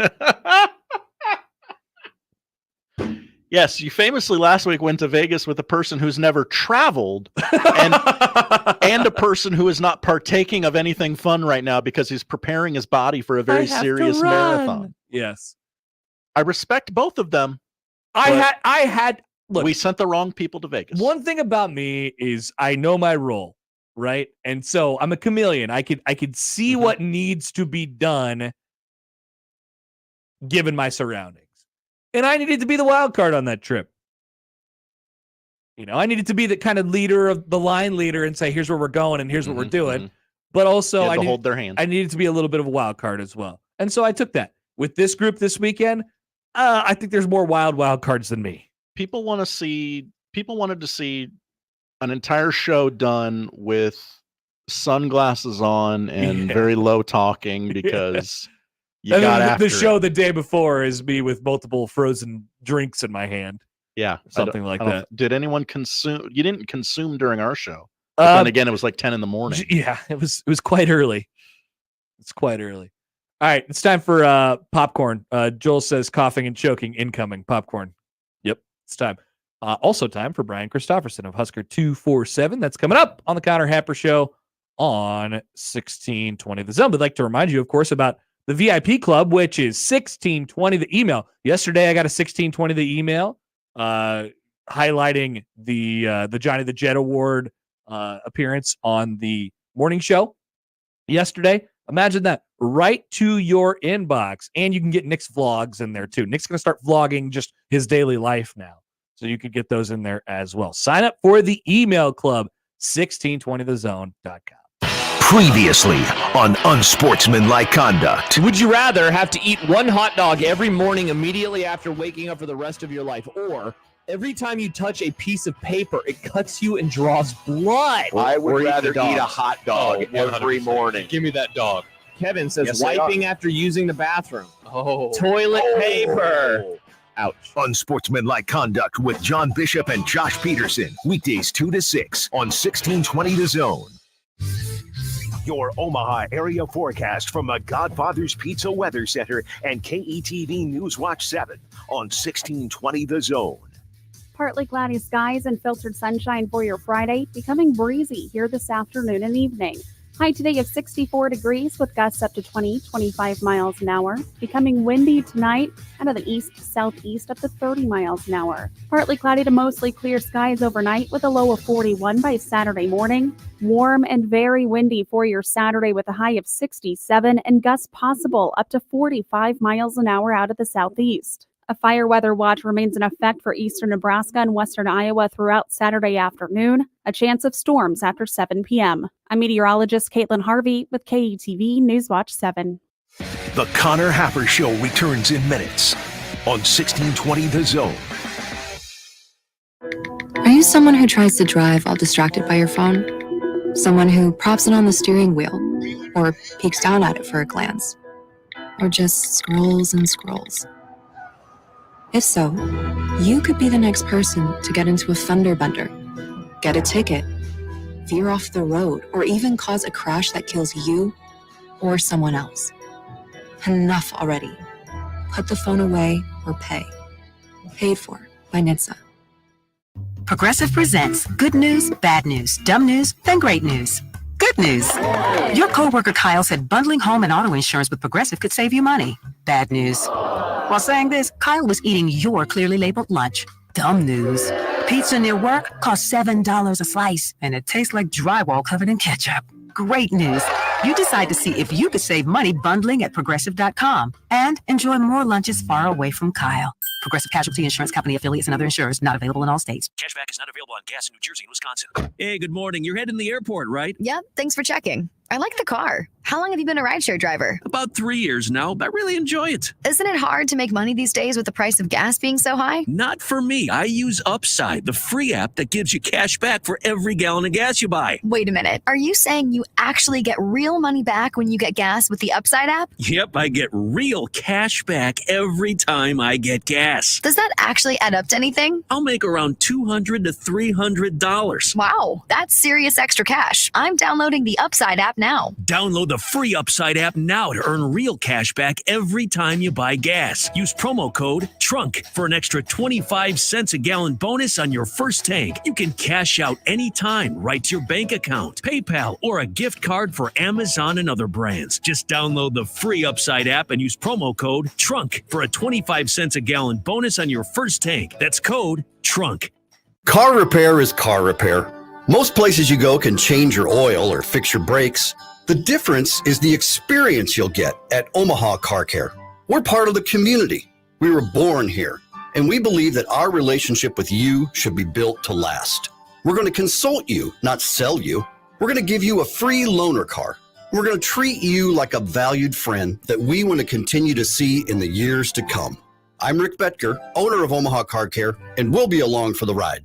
Prescriptions require an online consultation with a healthcare provider who will determine if appropriate. Restrictions apply. See website for details and important safety information. Subscription required. Price varies based on product and subscription plan. Hey guys, did you know there's a generic form of Viagra that works just the same but is 95% cheaper? And you can get it online at hims.com/radio. Through HIMS, you'll get a free medical consultation to determine the ED medication that's best for you, discreet shipping if prescribed, a 100% online process, and a range of treatment options, including trusted generic alternatives to the name brands, at up to 95% off. ED is personal, and at HIMS, so is treating it. Just go to hims.com/radio and get connected to a licensed medical provider online for free. with zero copay, no expensive appointments, and no awkward face-to-face conversations. To start your free online visit, you need to go to this exclusive address, hims.com/radio. That's hims.com/radio for your free online visit. HIMS.com/RADIO. The Zone Hotline is powered by 42 Degrees, The Source, by your mom's house.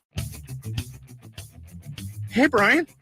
Brian Christopherson. I gotta take this a tap. B-Rye, B-Rooney, drove my Chevy to the levee, but the levee was dry. Brian Christopherson, Husker 24/7 on the Connor Happer Show on 1620 The Zone.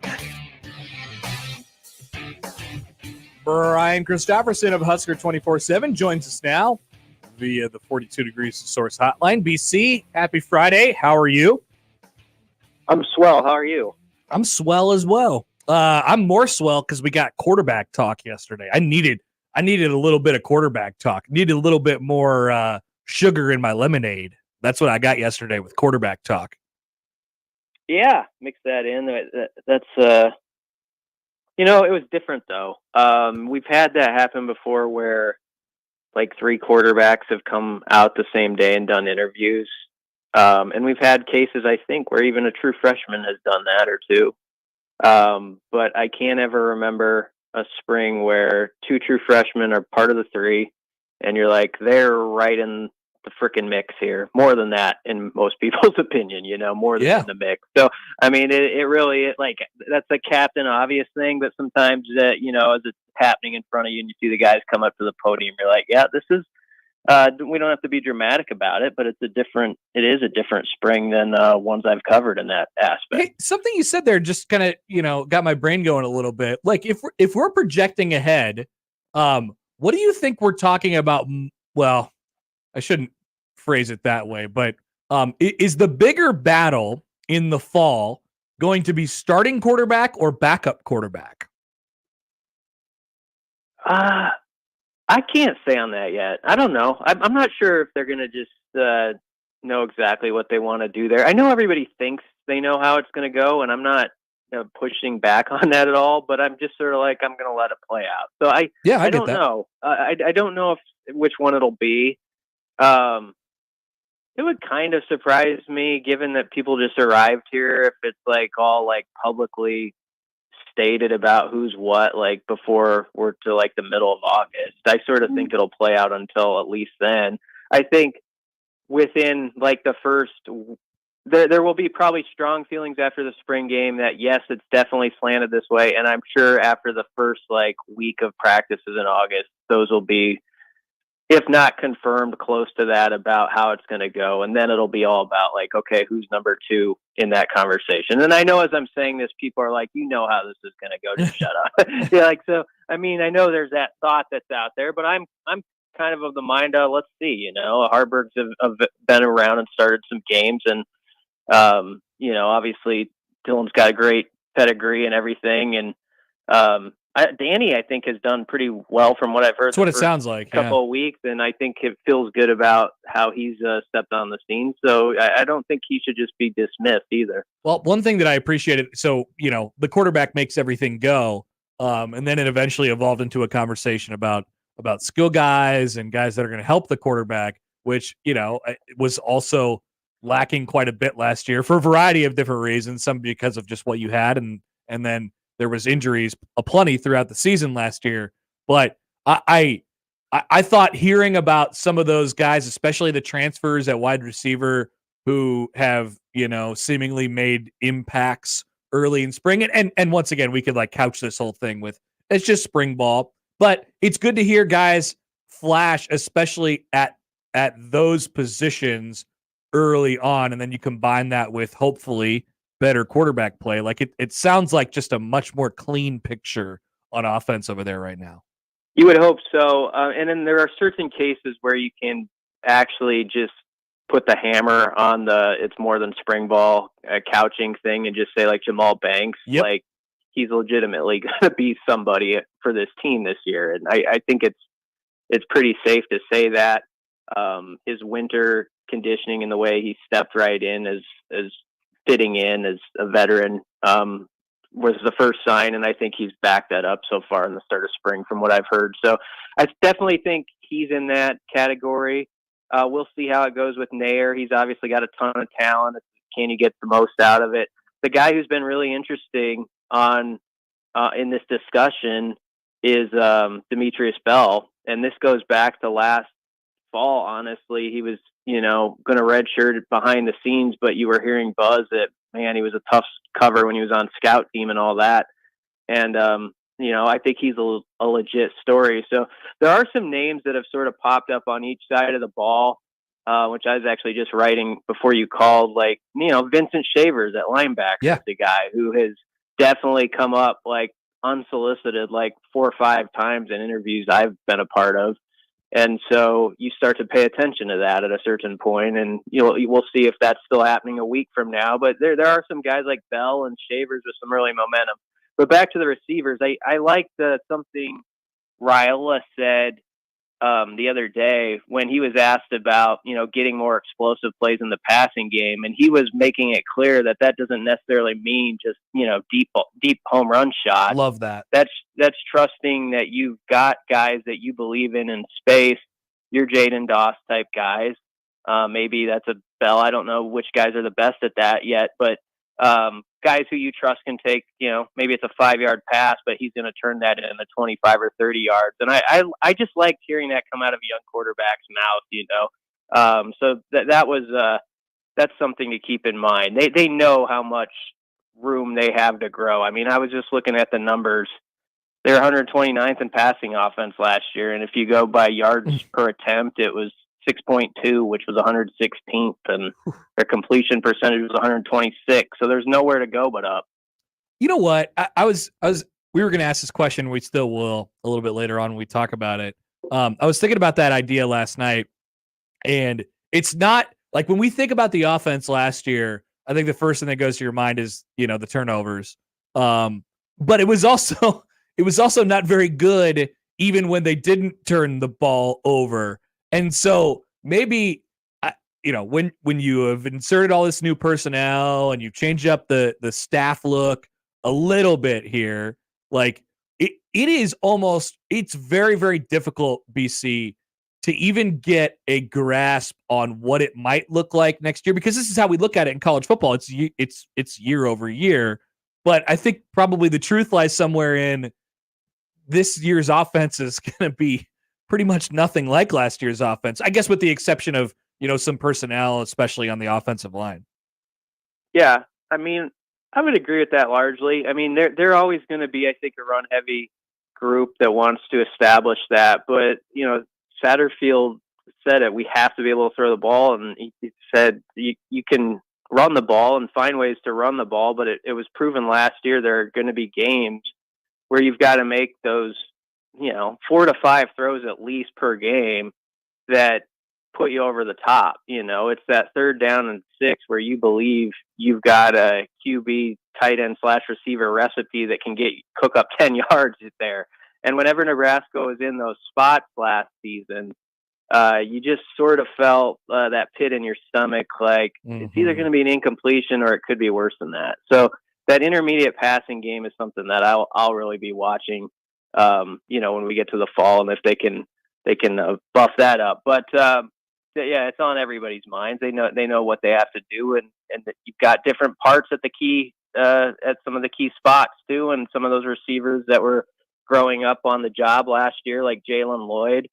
I mean, people forget with Jalen, he didn't actually play as many snaps as I think some imagine he did. Like, he was more of that 15 snaps a game guy. He just made a lot out of them with some of those explosive plays. But if you can get a guy like him who's like more inserted in all sorts of things in the offense with what he showed with his explosive capabilities, it can look a lot different than it did a season ago. And I think that's the hope and best plans over there. Have you heard of anything out of coaches or players the last couple of days here that's been significant in any way, shape, or form as far as the running back room is concerned? That might be the position with the most mystery right now on the entire roster. Well framed by you. That's exactly right. It is a mystery spot to me. I think, there's obviously intrigue in like what's Dante Dowdell all about, and like what does he bring to this competition. And I think it's a little too early to say. I mean, he looks the part, but I don't think we know much more than that at this point. Emmett Johnson's a guy that I've, don't sleep on him. Last year, I think he was 4th or 5th when it was fall camp, and then their injuries happened, and you saw him on a few carries, and you're like, you know what, that could be something that could take off a little bit more. And I think people sometimes want to curb or put the ceiling on what it might be for him, but I think that'd be a mistake. So he's a guy to keep in mind. Obviously, it's a little tough too without Gabe Ervin there. With Gabe, it's all about, can he maintain that health when he gets back? But the one thing I always say about him is if you go back to those first 2 games last season, he got loose a couple times where I think you saw what Rule and the staff saw on him and why they were so high on him. And sometimes I've actually battled a little with my coworkers on this on our pod sometimes. Sometimes there's a thought like he wasn't getting a lot done. I actually think there was something working there, and it's too bad another injury popped up right when it did. So I'll be interested if that can take off, if he can get that full healthy year, which is the big if, of course. So what's the path or what's the track for him? Because they were pretty unsure. Obviously, it was a long-term injury last year, but like he's out for the whole spring, and then hopefully you can kind of get him back in the summer. Or I guess what's the plan for him? That's what the best I know. I mean, we were told he probably wasn't going to be much a part of things this spring, and so whenever you hear that, you're assuming, unless it's one of those worst case scenarios, the guy's going to start to pop into action, late summer. You want to see him at least or hear rumblings with players like that they're active over there, like in June or July, because once it gets into like that second week of August or something, and if they're still not out there, it becomes really difficult. Teddy Prohaska had to deal with that last year. I could use that and pivot to him actually, because sure. I think last season he started to pick up steam, but it took until the second half of the season because he really missed all the fall camp and was kind of coming back from that previous injury. And so with any of these guys like Ervin or Turner Corcoran, that to me is the biggest thing. Like you hope like on day 1 of fall camp, they're out there and it's not a deal where you're still talking about, well, he might be back in 2 to 3 weeks. Cause I think it gets really tough if you're behind a couple weeks in August. You can miss time now and be a veteran and get away with it. But once you get to that point, I think it becomes a lot more challenging. I'm with you. Brian Christopherson of Husker 24/7. Thoughts on Keisei-Mania just becoming a person who like does 3-point shooting contests all throughout the country, and like he could basically, I'm imagining a role for him, Brian, where he's like the freeze and people just try to beat him like wherever he goes, but they can't do it because he's just better than everybody else at 3-point shooting contests.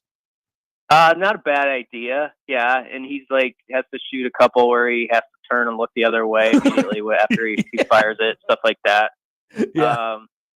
I mean, he has so much joy with whatever he does, and when he's out there, that it just kind of captivates people. So I'm glad others got to partake in that last night. I was pretty sure. I don't think any of the guys on the panel picked him to win, which I was like, mistake, pay attention.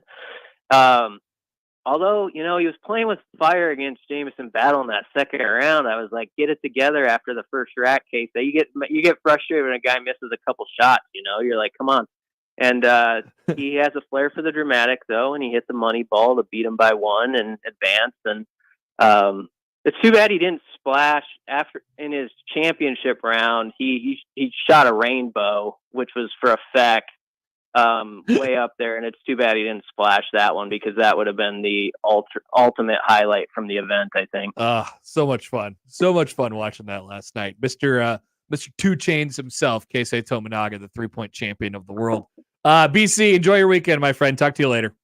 Yep, sounds good. Thanks, guys. Brian Christopherson of Husker 24/7. Sounds like a lot of people enjoyed that last night, Josh. And Josh is just looking at his phone saying, "Why are there so many tweets? Where are the tweets?" It went down exactly like that. You're basically Steve Peterson. Hey, have you seen these tweets? Let me tell you, too many of them. Please narrow it down to 3. Are you talking to me? I can't do it as good as John. Yeah. Also, how does he do that with the thing in front of his face? Doesn't his block his, or he puts it up here? That's smarter. Yeah. You want to try again? I threw it on the floor. Okay. I'm also got like popcorn mouth, so people are waiting for it. Ross writes in. He says, Hi, Ross. long ways to go on Dowdell. Pump the brakes. Whoa. So, I mean, I don't know if I'm quite equipped yet to do like full positional running back breakdown, but I brought that spot up because, like I said, it's just a giant mystery. If you remember when we did quarterback odds board last year, and we ended up, if you would have bet that, you would have made a bunch of money on Dylon committing to Nebraska. If we did running back odds board this year, I don't even know like who would be the favorite. Would it just be Emmett Johnson by default? I guess. Yeah, I think so. There's just not much proven in the room right now. There's injury concerns, and there's guys who are, trying to get involved in the process and figuring things out. I mean, really, each of the transfers now, with the exception of Jamal Banks, we've heard kind of just clips from the coaching staff about how, hey, look, they got to, reach the standard and get there, like with Mazuka and with Stephon Thompson. And is that like a spring ball thing? Like they don't want to gas a guy up too early and make him think he's great? No, I think that's real. Yeah. Like I think that's real because I think they have a pretty, They got a high standard, decisive standard at this point. Yeah, like you said. The other thing I thought that BC mentioned was really good. Keep an eye on when you get a guy like Abe Irvin back. Like you want to hear that he's ready to go in July, because if he gets back and he's halfway through camp, it's just like it's not over, but you could pretty much say that he's not going to be like a huge factor in the first couple weeks of the season because it just takes time when you get back into. Mac talked about it all the time this year with Jason Green. Jason Green was on track to a lot more playing time at the start of the year. He got hurt like 2 weeks before the season started and then missed the first couple weeks of the season when he could have gotten in the game and gotten a little bit more comfortable. Or maybe he was 3-3, 3 on one side, 3 on the other side of the season. And like that really kind of stunted his growth just to get on the court. So like being in shape and being ready to go and then being capable of going in games, and in this case, toting the rock, are completely different things. So timing on those are going to be really good, really interesting, especially considering the lack of depth at that position at the moment. All right. We have like 4 more months to talk about it, though. Will we get there? Oh, we'll get there. We will get there. No countdowns, though, Josh. Wouldn't dream of it. You have the odd news. We'll count down to that in just a couple minutes on 1620 The Zone.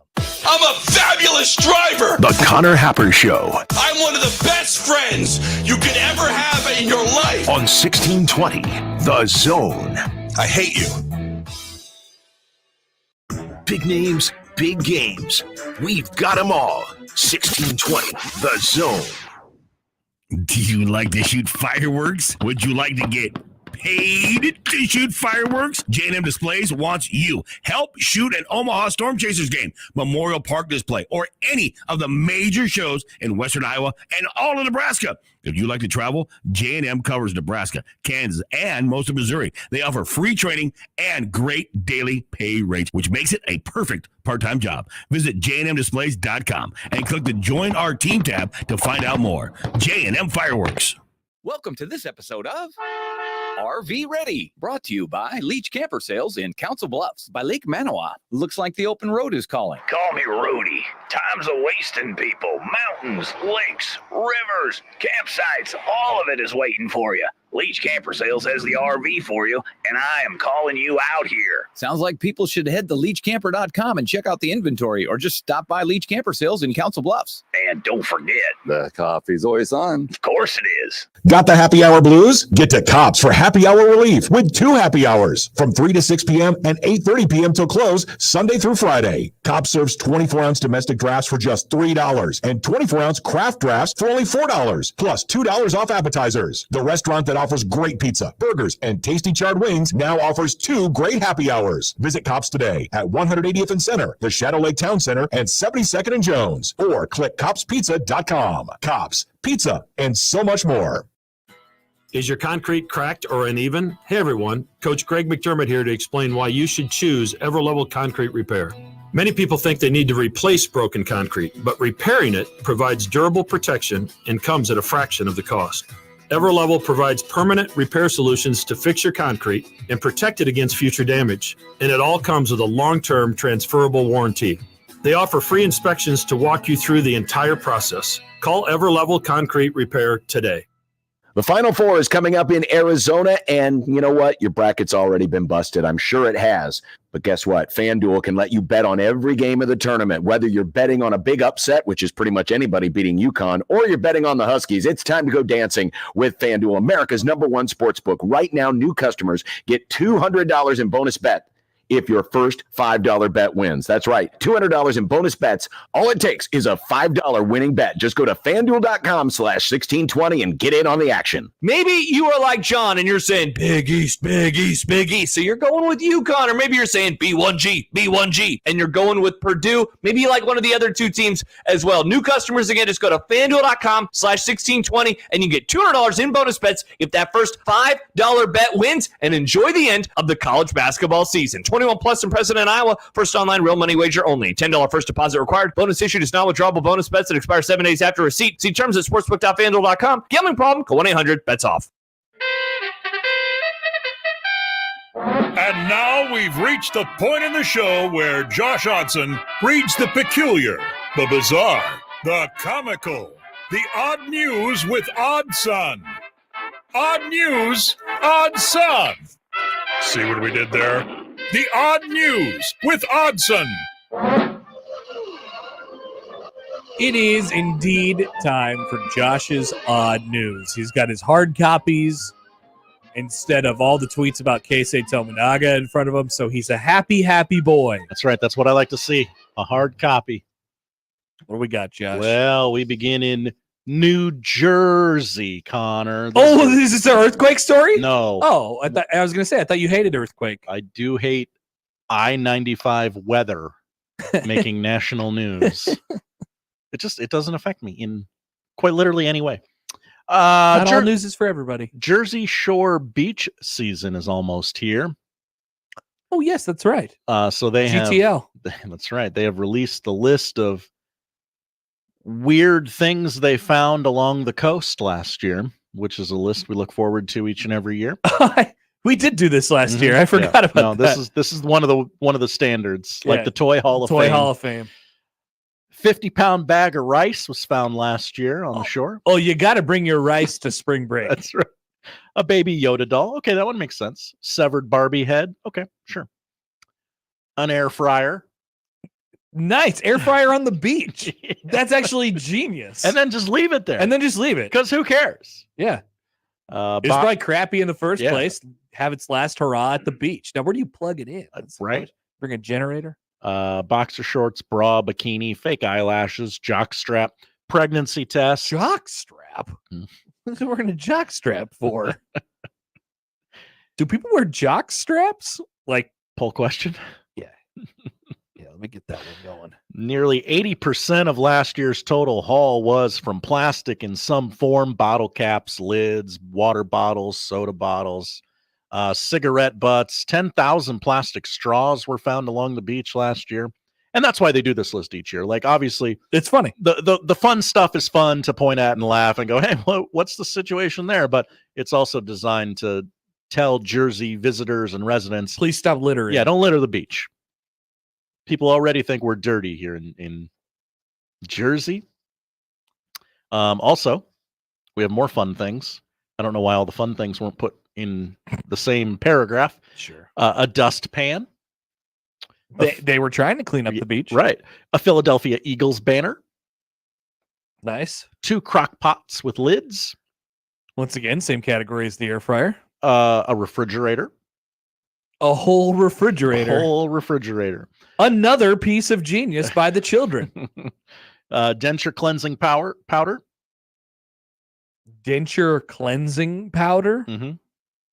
And a full-length mirror. Nice. I mean, this all becomes a question of practicality, I guess. Like, right? Amazing that you're able to transport this stuff all the way. Like, I don't know about you and how you've ever gotten to the beach. I find that to be almost completely deterrent for me to even go to the beach. You're telling me I have to move my whole life onto the beach just so I could sit there for 3 or 4 hours. I got to bring chairs. I got to bring a And I cooler. have to lug it all across the sand. Yeah. And then I'm going to be sandy at the end of the day, and I'm going to be sunburnt, and I'm going to be like, the whole beach experience is a huge deterrent for me, but it starts with lugging the junk all the way to the beach. The act of sitting in the sun, in the shade, whatever, sounds great. It is. It actually doesn't to me, but I am the way I am. The moving sounds awful. The lugging sounds awful. The salt water is awful. Yes. I'm actually I think I like the idea of the beach, but that's about as far as I'm willing to go. I'm actually anti-beach. If you're telling me, hey, we're doing a vacation, what do you think? Like what's our theme? Where are we going? Are we going beach? Are we going city? Are we going foreign country sightseeing? Are we going to a ball game? It ain't beach. Beach is last. Give me a beach house with a deck and a view. That's fine. I'll meet you there. That's fine. But last summer I did I got looped into a beach vacation, which ended up being awesome. You got to go to a Buc-ee's. I got to go to a Buc-ee's on my way there, and it was in the Florida Panhandle. But the thing that we had in our rental house was a pool. Oh, okay. And everybody went to the beach, and I just stayed at the pool. Oh, and pool to yourself? We renamed it Connor's Pool. Oh, that's great. It was awesome. I loved it. I regret nothing about that trip. And then I watched the Nuggets play in the NBA Finals. Also worked out. It was well for you. amazing. Yeah. It was amazing. Wow. So yeah, pull question up at Happer Show. Are you anti-beach? I kind of am. But I understand that my circumstances are a little bit different from others. I think if I had to vote yes or no, I would vote yes. I'm anti-beach. Okay. We go to San Francisco for story number 2. California resident sees a mountain lion, decides, whoa, I'm not equipped to handle this because I live in California and I don't work. I need some help. Calls the police. Hey, there is a mountain lion roaming around my neighborhood. Send whoever you got to send. Send help. Send help, please. I'm not in any danger, but someone could be, So the police come, animal control comes. Turns out it was not a mountain lion. Just a kitty cat? Just a fat cat. Yeah. A literal fat cat. It is amazing how little kitty cats just multiply, What would you say the percentage of kitty cats that have that are domesticated are? Like out of kitty cats in the world? Oh, wow. How many of them have homes and owners who care about them? I know some 2/3. I know some people who have a cat, but they're like, yeah, he's not really my cat. He kind of just comes and goes. We feed him sometimes. Yeah. That's like a half cat. And then there's other cats that just exist. On the farm at my grandparents' house, there's just cats in there. Where'd they come from? I have no idea. There's just cats in the shop. Pet MD, which is apparently a website, says that domestic cats make up 95% of the U.S. cat population. No, there's no way that's right. That feels like fake news. That's a fake stat. You just haven't accounted for all of the cats that don't that just appear out of thin air. How are cats born? Nobody knows. They just multiply. We go to story number 3. We end our time today in Iowa City. Home of Caitlin Clark for now. That's right. Connor, we're going to Walmart in Iowa City. Oh. Where a West Branch man was charged for exposing himself at the Iowa City Walmart last December. 44-year-old Dustin Hills of West Branch is charged with 1 count of indecent exposure. Iowa City Public Safety posted a surveillance image of the suspect looking for tips to identify the man. But Josh, we've given the man's name and age. How did we come to find this information if the police were looking for that information? Mm-hmm. Well, it's because Dustin Hills called the Iowa City Police and asked for his photo to be removed. Nice.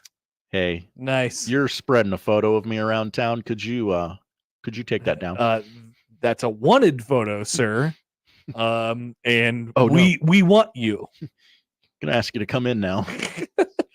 He has not come in, and a warrant is out for his arrest. Sure. But they did track his phone and realize that was him. Sure. Nice. Sure seems like they're close to cracking this one wide open, Connor. I love dumb criminals. As good as it gets. Dumb criminals all day long. Hey, that's a photo of me. I don't like it. It's not flattering. I'd like it to be removed, please. Josh, thank you. Thank you, Connor. That is the odd news. Almost popcorn mouth there. All right, we're good. We're about to have day baseball on the TV. The Yankees home opener at Yankee Stadium and the Tigers home opener at Comerica Park. Oh, we got dueling day baseball? I think they're just going to give us the Yankees one. Well, sure. It's what they would expect them to do. But yeah, they were walking through lineups of both sides. Walking through lineups. Nice. Steve Sipple will join us at the bottom of the hour. Still plenty to come in the Connor Happer Show on 1620 The Zone. Live from the Host Coffee Studio, this is 1620 The Zone. J-Tech Construction, the official exterior experts of the Huskers, offers exterior solutions that help you protect your number one investment. Whether it's roofing and siding or windows and doors, they're committed to excellence, quality, and outstanding customer service in every step of the process. When it's time to protect the exterior of your home, your choice is simple. Turn to who the Huskers turn to, J-Tech Construction. Check them out online and schedule a free estimate today. J-Tech Construction, the official exterior experts of the Huskers. Hey, baseball fans, join the Blur Tailgate at Hilton Omaha this June for our 12th annual hospitality event during the College Baseball Championship Series. Book an experience for your clients or employees with an inclusive bar, buffet, TVs, music, and tailgate games. Secure your spot today and let Blur Events take care of all the work so you can enjoy the day. Plus, we're just steps away from Charles Schwab Field. Visit blurevents.com to book your group, buy tickets, or learn about sponsorships. That's blurevents.com. Your college baseball and football tailgate destination.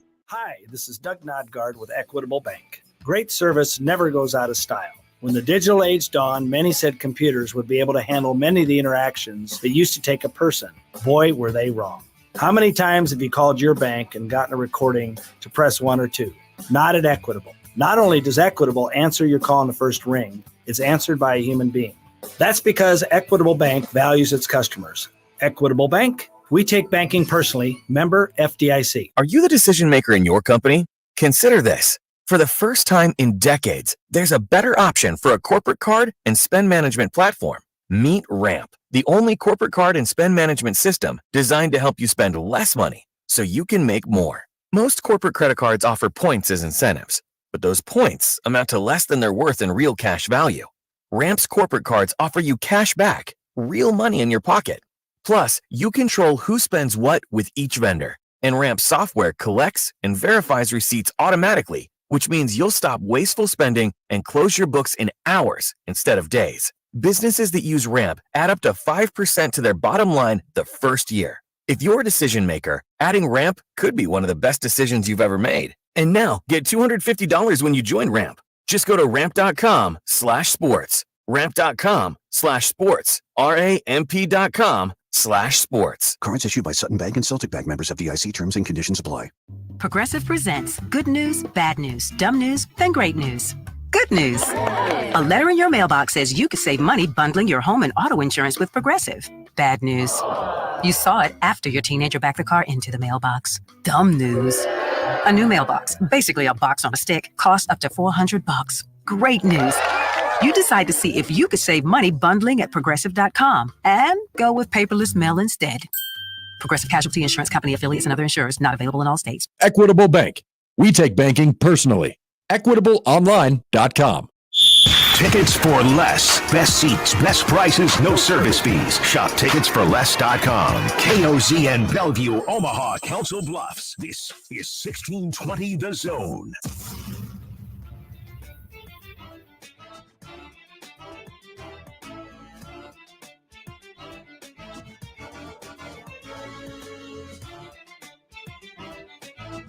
Welcome back. More of the Connor Happer Show on 1620 The Zone and on 1620thezone.com. Connor Happer, Josh Hudson with you. One thing that we didn't talk about yesterday, there was a story written on The Athletic a couple days ago by Andrew Marchand and Stuart Mandel. Inside the College Football Super League. It's not June. Why are we talking about this? I know it's not time yet. If you put this out in May and June, you're going to be really cooking with the clicks. Mm-hmm. Right now, A little too early. Yeah, it's also early in the idea stage as well. Basically, what's happening is there's a group going around making presentations to higher ups in the college sports realm to basically completely revamp the model, the way that college athletics is currently run. Syracuse Chancellor Kent Syverud told The Athletic during an interview he's on this. Jason Segel. Jason Segel. The current model for governing and managing college athletics is dead. West Virginia President Gordon Gee Gordon G or Gordon Gee? G. Ask that guy. Gordon G. We are in an existential crisis. Those two, once again, the chancellor at Syracuse and the president of West Virginia, are a part of a 20-person group, which includes NFL's number 2 executive Brian Rolop, Philadelphia 76ers owner David Blitzer, and lead organizer Len Perna of Turnkey ZRG, the search firm that places nearly all top conference commissioners, including recently the Big Ten's Tony Petitti. They're trying to implement a drastically new system that would replace the NCAA and the college football playoff and potentially provide a solution to the hurricane of current and future lawsuits aimed at the business of the sport, plus the NIL and the transfer portal issues they believe have put college athletics as a whole in peril. The current Super League would would create a system that would have the top 70 programs, all members of the major conferences plus Notre Dame, and new ACC member SMU as permanent members and encompass all 130 FBS universities. The perpetual members would be in 7 10-team divisions, joined by an eighth division of teams that would be promoted from the second tier. That's right. There's a relegation system. Ooh, Josh. Football. The 50-plus second division teams would have the opportunity to compete their way into the upper division, creating a promotion system similar structured in the European football leagues. The 70 permanent teams would never be in danger of moving down, #automatic bids, while the second division would have the incentive of promotion and relegations. The playoffs would not require a selection committee, as the 8 division winners and 8 wildcards from the top tier would go to the postseason. The wildcard spots would be determined by record and tiebreakers, much like the NFL. So this is ultimately just to be clear here, like, this does indeed feel like the way that we're headed here. And it's interesting that it's on paper and it has people attached to it and has, a certain amount of backing attached to it, that it's being, shown to. But what do you think? What do you think the current establishment thinks when they see this? Like, outright dismisses it. They have no incentive to move to this format at the moment, because it works. Like, if you're in the SEC and the Big Ten, or if you're the commissioner of those conferences or the president or the athletic director of any of those schools, you have no incentive to do this, because you're giving up some of what you have gained in the last 2 years by all this conference realignment and the TV stuff and stuff like that. So, like, it's not it's not in the near future. It's not in the near future. And it's a quite radical idea. Like we get an email from Zach already. Hi, Zach. Zero chance the Super League set up from that article. Which universities and conferences are those college presidents affiliated with? There's no chance the Big Ten and SEC would give up their advantage to split the pie with 80 teams again. Zero chance. Yep, like I just said.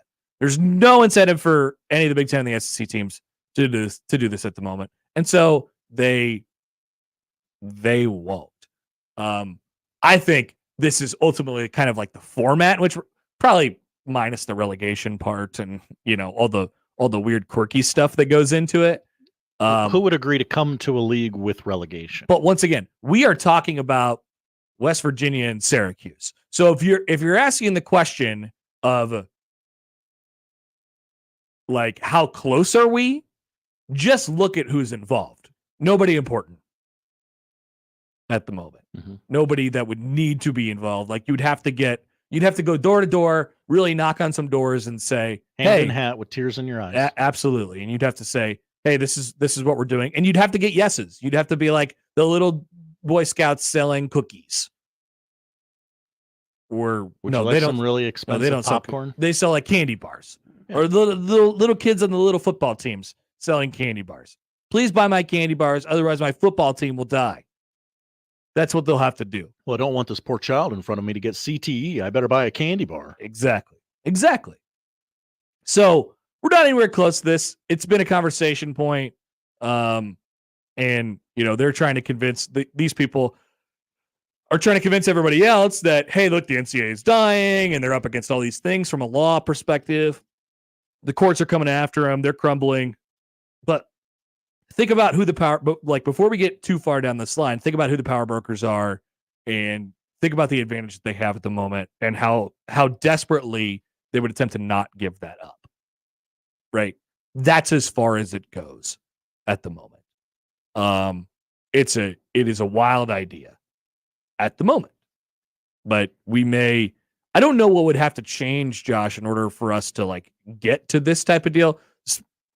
Like I said, not a relegation model, not in this exact model, but for everybody to kind of come together and play under one roof. It would take a significant upheaval of the college landscape as we know it. The football teams or the athletic departments kind of splitting off. And, it's that nightmare scenario we've talked about for years of Ohio State needs to ask why Rutgers is getting the same cut as them. Like that's one of the first steps, right? Like, well, that's a different split off. That's a different fork in the road. Let's get them out of here. We'll form a we'll contract some teams in the Big Ten, and then we'll go form this super league. Yeah, that's one fork off. Yeah, fork off of the road. The other one is, hey, we feel like the NCAA is such a hindrance to what we're doing, and it's crumbled anyway. So we're going to create our own thing, and we'll make our own playoff, and we'll govern that. We'll do that whole thing too. But those are different things than what we're talking about here. And then Ohio State says, yes, we're sick of this. Actually, yeah, we would like to make more money than everybody else because we have earned more money than everybody else. Quick Husker football thing before we take a break. Get to Sipple. So you've heard a lot from quarterbacks over the last 24 hours here. We're talking about this with BC. I'd really like to hear the idea of the skill players coming around a little bit.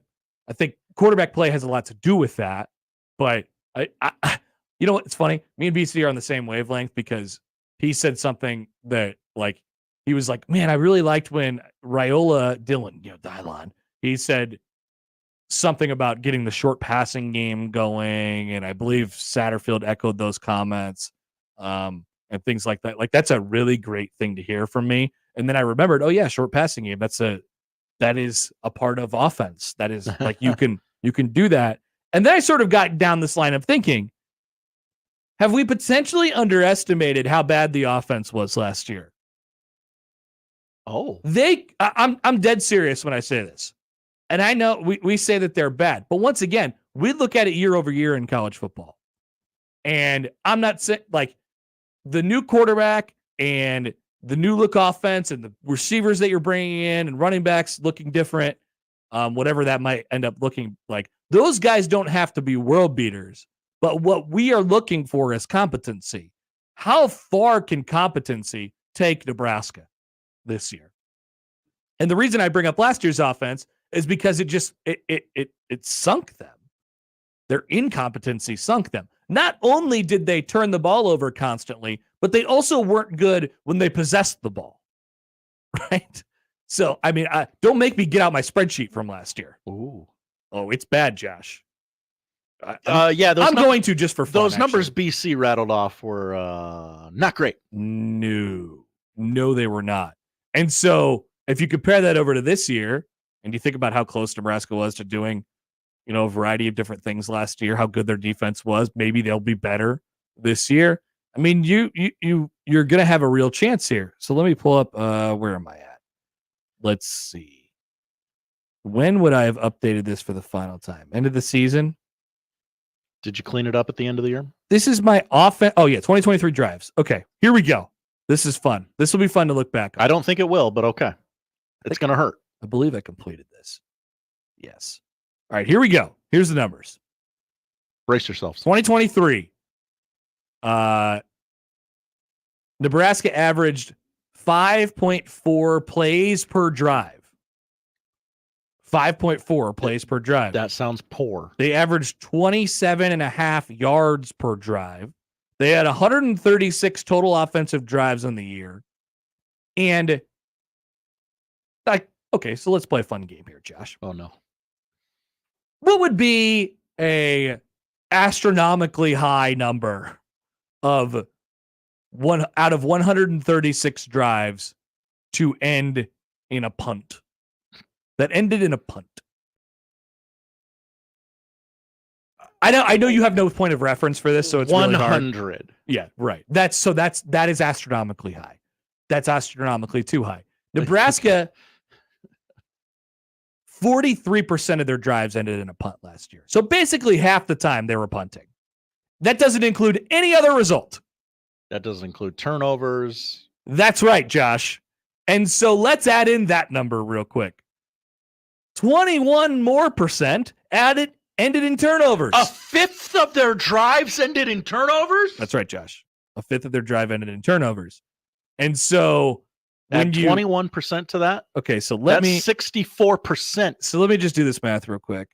64% of 136 is 87.04. I'm going to get the exact math for you. Okay. So 29 drives ended in turnovers.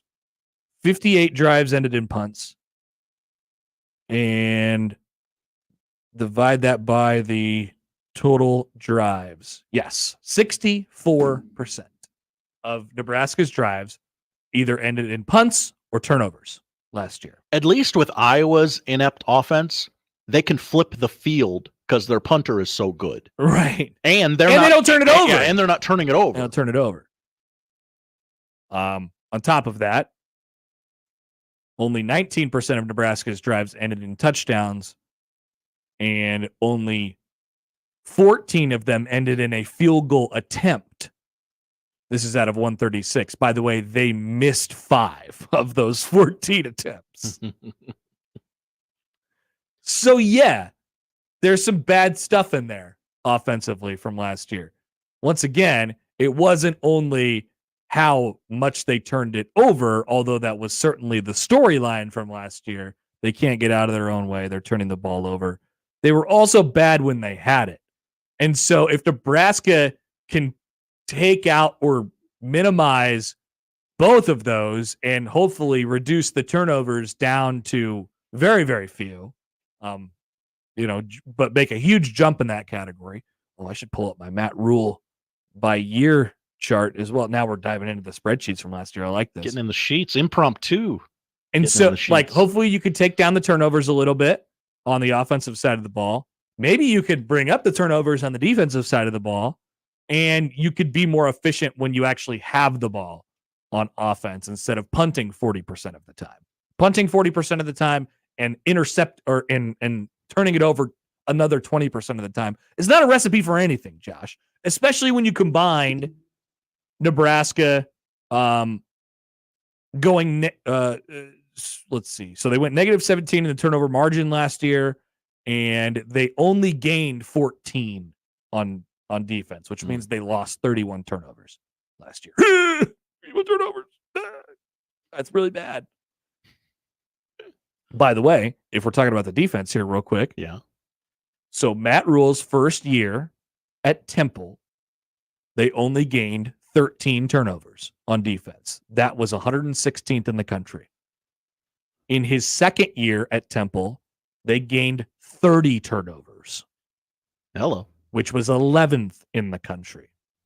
In Matt Rule's first year at Baylor, they gained 11 turnovers. His second year, they only gained 10. But his third year, they gained 30. So, and that was number 2 in the country. And so in there has always been, whether it's been between year 1 and year 2 or year 2 and year 3, there has always been a gigantic jump in from, hey, we're playing solid defense to we are taking the ball away and we are menaces now. We've been clamoring for that for years around these parts. Uh-huh. And usually there's a jump in the margin as well. This includes some of the offensive stuff as well. Let's just go by turnovers lost first. Year one Temple, they lost. Wow, actually, they turned it over more in the second year, but their margin went up because their defense grabbed so many more turnovers. Ball hawks. In 2017 at Baylor, which was his first year there, they lost 25 turnovers. In his second year, they only lost 19. They still went -9 in the turnover margin. I believe that was a 7-win team. And then in 19, they also lost 19 turnovers, but they gained so many more on defense, and they were plus 11 in turnover margin. Nebraska turnover margin by year, the last 10 seasons goes like this: -11, -2, -12, +5, -7, -2, 0, -11, -5, -3, -17. Not great. Matt Rule's only been -3 times in his head coaching career if you take out last year in Nebraska. So 4 times in his head coaching career. And those were year 1 at Temple, year 1 at Baylor, and year 2 at Baylor. Protect the ball, baby. Music to some people's ears. So to get back to the point, maybe we have underestimated just how horrible, and maybe, I know it wasn't a good thing in the moment because we hated it, maybe it wasn't the worst thing in the world that, and I'm not going to say that it bottomed out, but that it was so bad that our expectations have now just floated a little bit up to, oh, can you just be okay? I think you're onto something. Can you just be halfway decent and not friggin' turn the thing over all the time? At a certain point, you're numb to how bad it is, but like someone's got a Clockwork Orange your eyes open and like, no, like see how bad this was. Yeah. Open your eyes. Watch it. Don't go back and watch it. I'll tell you the stats. Don't watch. Just don't go back and watch. Let Connor tell you the numbers. I can tell you about. Make what they Connor were. watch it. But we have a certain memory of how it went down. Like, yeah, it was bad. It was bad, Connor. We know it was bad. But no, the results of games could trick you. The results Right. of games could trick you. It's like they lost by 3 in all these games. Like they couldn't have been that bad. No. They were horrible, and the defense was good. Big Ten was stinky. The defense saved them. The Big Ten might stay stinky. West. We'll see. They're not in the Big Ten West anymore. That's though. right. That's for sure. Steve Sipple is next. I wonder if Sipple's received his postcard yet in the mail. That's right. You actually did this. We will ask him about that and some of the things we were just talking about right there. Coming up with our good friend Steve Sipple on the Connor Happer Show on 1620 The Zone. Mornings with Sharp and Handley. I wanted Nebraska to settle in, make some shots early, and then get into a moderate pace because they're not built. Like start with their Air Jordans and then slip on the Skechers or the Hokas. Nebraska got sped up at the beginning of that game, and they got into, hey, let's just trade threes. And they did it to themselves early, and it became durable. Mornings with Sharp and Handley. Weekdays 6 to 10 on 1620 The Zone. Your Omaha area forecast from the Godfather's Pizza Weather Center and KETV News Watch 7 on 1620 The Zone. Partly cloudy skies and filtered sunshine for your Friday, becoming breezy here this afternoon and evening. High today is 64 degrees with gusts up to 25 miles an hour. Becoming windy tonight out of the east-southeast up to 30 miles an hour. Partly cloudy to mostly clear skies overnight with a low of 41 by Saturday morning. Warm and very windy for your Saturday with a high of 67 and gusts possible up to 45 miles an hour out of the southeast. A fire weather watch remains in effect for eastern Nebraska and western Iowa throughout Saturday afternoon. A chance of storms after 7 p.m. I'm meteorologist Caitlin Harvey with KETV News Watch 7. More with Connor and Josh after this. We're going to have an extensive professional relationship, my man. On 1620, The Zone. When I heard the words, "you have breast cancer," I said, I have no idea what I'm going to do. My OBGYN called me and said, I know exactly what we're going to do, which led me to Nebraska Cancer Specialists.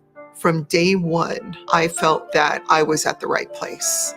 There were some pretty rough times, but together we are stronger and they are there for you.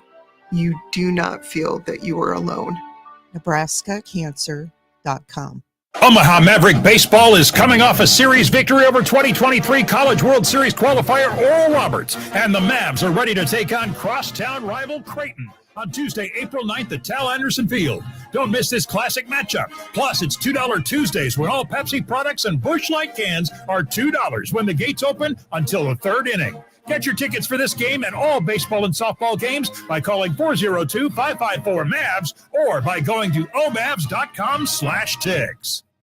Are you over 30 and putting off life insurance? It's time to get a quick quote from Ethos, a better, easier way to get term life insurance, all online with no medical exam. Answer a few health questions and you could be approved for up to $2 million. Isn't it worth 10 minutes to help protect your family's financial security? Ethos, up to $2 million in coverage with no medical exam. Some policies as low as $1 a day. Answer a few health questions and get your free quote at checkethos.com. That's checkethos.com. Hi, this is Doug Nodgard with Equitable Bank. Great service never goes out of style. When the digital age dawned, many said computers would be able to handle many of the interactions that used to take a person. Boy, were they wrong. How many times have you called your bank and gotten a recording to press 1 or 2? Not at Equitable. Not only does Equitable answer your call in the first ring, it's answered by a human being. That's because Equitable Bank values its customers. Equitable Bank, we take banking personally. Member FDIC. When it comes to concrete repair, Everlevel has some serious game. Coach Greg McDermott here to coach you on why you should choose Everlevel Concrete Repair. They've got the fundamentals to fix your cracked and uneven concrete, and their products will give you the best defense against future damage. It's a fraction of the price compared to replacement, and their solutions come with a long-term transferable warranty. Working with Everlevel is a slam dunk. Call Everlevel Concrete Repair today for your free inspection. Are you the decision maker in your company? Consider this. For the first time in decades, there's a better option for a corporate card and spend management platform. Meet Ramp, the only corporate card and spend management system designed to help you spend less money so you can make more. Most corporate credit cards offer points as incentives, but those points amount to less than their worth in real cash value. Ramp's corporate cards offer you cash back, real money in your pocket.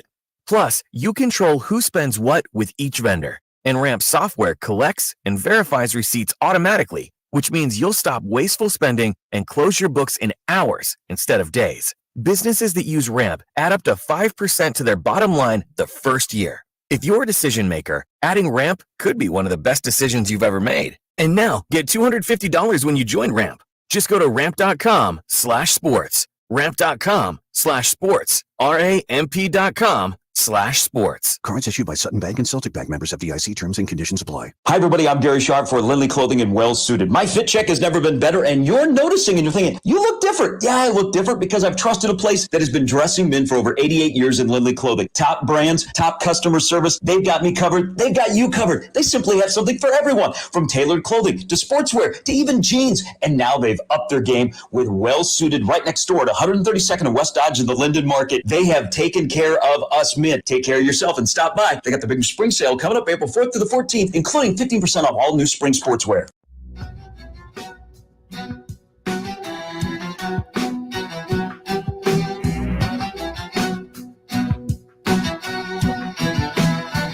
From Pedro on the text line. Hi, Pedro. Hi, guys. Connor, you have mentioned that Sipple is like your mentor or like a father. How does your real father feel about that? What a great question, Pedro. I don't know. We haven't talked about it. Maybe he's listening right now. I can tell me his thoughts. Who knows? Yeah. But on my postcard to Sipple, I did say, your son. I signed it, your son. Oh, on the postcard? Yeah, on the postcard. Oh, wow. That he should be getting in the mail soon. However, he did not answer his phone. We were due for one. Well, I'll get a text here in about 15 minutes. Say, hey, Hap, I got caught up. I'm ready now. What was the word he used last time? He's such a wordsmith. He really is. What was it? God, I don't remember. It wasn't jammed up. I'm but all it was jammed up. It's gonna bug me, and I'm never gonna think of it. You have to go back and listen to our interview from last week. Was it last week? No, it was many, many weeks ago. ago. Okay. Well, you have to go back and find it at 1620thezone.com. All those clickies you're going to get from me. Back to the offensive stats. Here's Swift on the text line. Hi, Swift. For the record, I still have faith in Rule, but there are some things from last season that are hard to overlook. See, I don't know, man. I think they're off the hook. Who, the offense? Yes. Now, not complete. Like, there are some things that you're not going to forget, right? Like, to Swift's point. It just has to be better, and don't turn the ball over. Right, but like this was my point for Sims. This is my whole deal with Sims in the early portion of the season. Like, he can't keep turning it over at this rate. Right. It won't happen. Remember, because that was the whole deal. And I had to. You were right about that because he didn't play much at the beginning of the season. He turned over on it felt like one out of every two times he touched the ball or whatever it was. And it's, the turnover rate, the oopsie daisy rate or whatever it was. I mean, he was already really bad at Georgia Tech, but it was like 4 times worse in his first couple games at Nebraska. So I'm just playing the odds. I'm like, there's no way it could be that bad. And so I think when we look at the overall picture of the offense, that's what I'm thinking about for last year. And I am going to chalk it up to, first and foremost, lack of good or consistent quarterback play. And in most cases, completely detrimental and awful quarterback play. Not that has to it's going to get way better just by default, but it doesn't have to be great. It's just going to get better by default, I think. And then, lack of wide receivers, injuries there, and, offensive line coming around. There's just a lot of that stuff that was baked into the cake of last season. And so maybe it's a good question for everybody. So Swift says there's a lot of stuff that you can't forget or hard to overlook. I'm kind of overlooking it. I'm not really. I'm trying not to think that much about last year's offense when I think about this year's offense, which is why I brought up last year's offense, because I think if they just have a normal offense, you could see how pretty good it could be right away. And that brings in the notion of the defense. Max writes in on Twitter. Hi, Max. Hi, guys. After listening to those offensive stats, I can't help but be so much more appreciative of the defense. We thought last season was horrible. It could have been a lot worse with an average defense. Right. That's part of the positivity that you take into this year. And once again, we like to play these games in the offseason where we just think everything's going to be better because it automatically gets better. That doesn't have to be the case. But when you talk about offensive production, they were so bad at everything, So I kind of am overlooking last year. I remember. It's a clean slate for me. I think so too. Remember the conversation at the end of that just bubbled and then eventually boiled at the end of the season, which was fire Satterfield. Satterfield doesn't know what he's doing or whatever. Now that we've gotten a few months clear from that, I'll be curious. I'm curious to take a straw poll on your guys' perspective on the conversation. Now, obviously, he didn't get fired, but we can look back and we could see that Nebraska had detrimental quarterback play. Detrimentally bad quarterback play. and not a lot of weapons to work with. Their offense was basically completely reduced to trying to trick people with the first 2 games of the Heinrich Harburg option thing and hopefully hitting on a deep ball to Jalen Lloyd. That was their whole deal. Mm-hmm. That's hard. Yeah. That's really hard. So I'm not saying he's off the hook completely, but I do not place that squarely on his shoulders. The offensive coordinator's shoulders. What? You got something over there? No. Oh. Did it sound like I did? You did. Did I make a noise? Yeah. Like you looked at your watch, then you looked at your laptop, and then you went, No correspondence with Steven. Okay. So far. Mason Daniel writes in. Hi, Daniel. He most likely said, I think I was really struck by. Was this. Yeah. So I don't know. Not off the hook, but kind of off the hook, to be completely honest with you. Is that bad? No. It's year 2. You get a fresh start in year 2. There's expectations in year 2. You're going to win some games in year 2. But like, I have very little doubt that Nebraska's offense is going to be better. There's some infrastructure now that wasn't in place last year. Yep. They're no longer just kind of winging it. Hey, speaking of the Big Ten, how about this? A new coach enters the fray for next year. Not in football, but in basketball. Hoops. That is for Big Ten participant, of the Big Ten, USC. People forget. Who has hired away Eric Musselman to replace Andy Enfield, who took the SMU job, ACC-bound SMU. This is so stupid, by the way. Imagine. God. SMU. In the ACC, it's a good job. ACC basketball conference. I'm going to get to play North Carolina and Syracuse all the time. We're going to Tobacco Road. It's going to be awesome. It did no money, by the way. It did not go well for the Must Bus this past year, and rarely does. Well, it did the year before. Hilariously, their athletic director had posted a bit on Twitter. A bit? Yeah, it was like a bit. They did like a skit a week ago, and the athletic director got onto a bus, and Eric Musselman was driving it. Okay, and Bus turned around and he said something to the athletic director, who was the only passenger on the bus.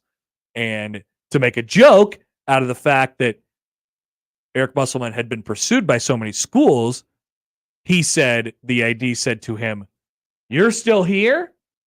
It was funny. Okay. He is now not still here. He is not still here anymore. Interesting.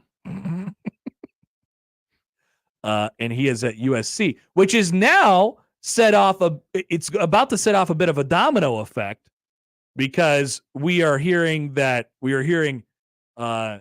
Chris Beard to Arkansas, and then who takes the Ole Miss job, and why will it be Will Wade, American gangster? God, yeah. Wow. Yeah.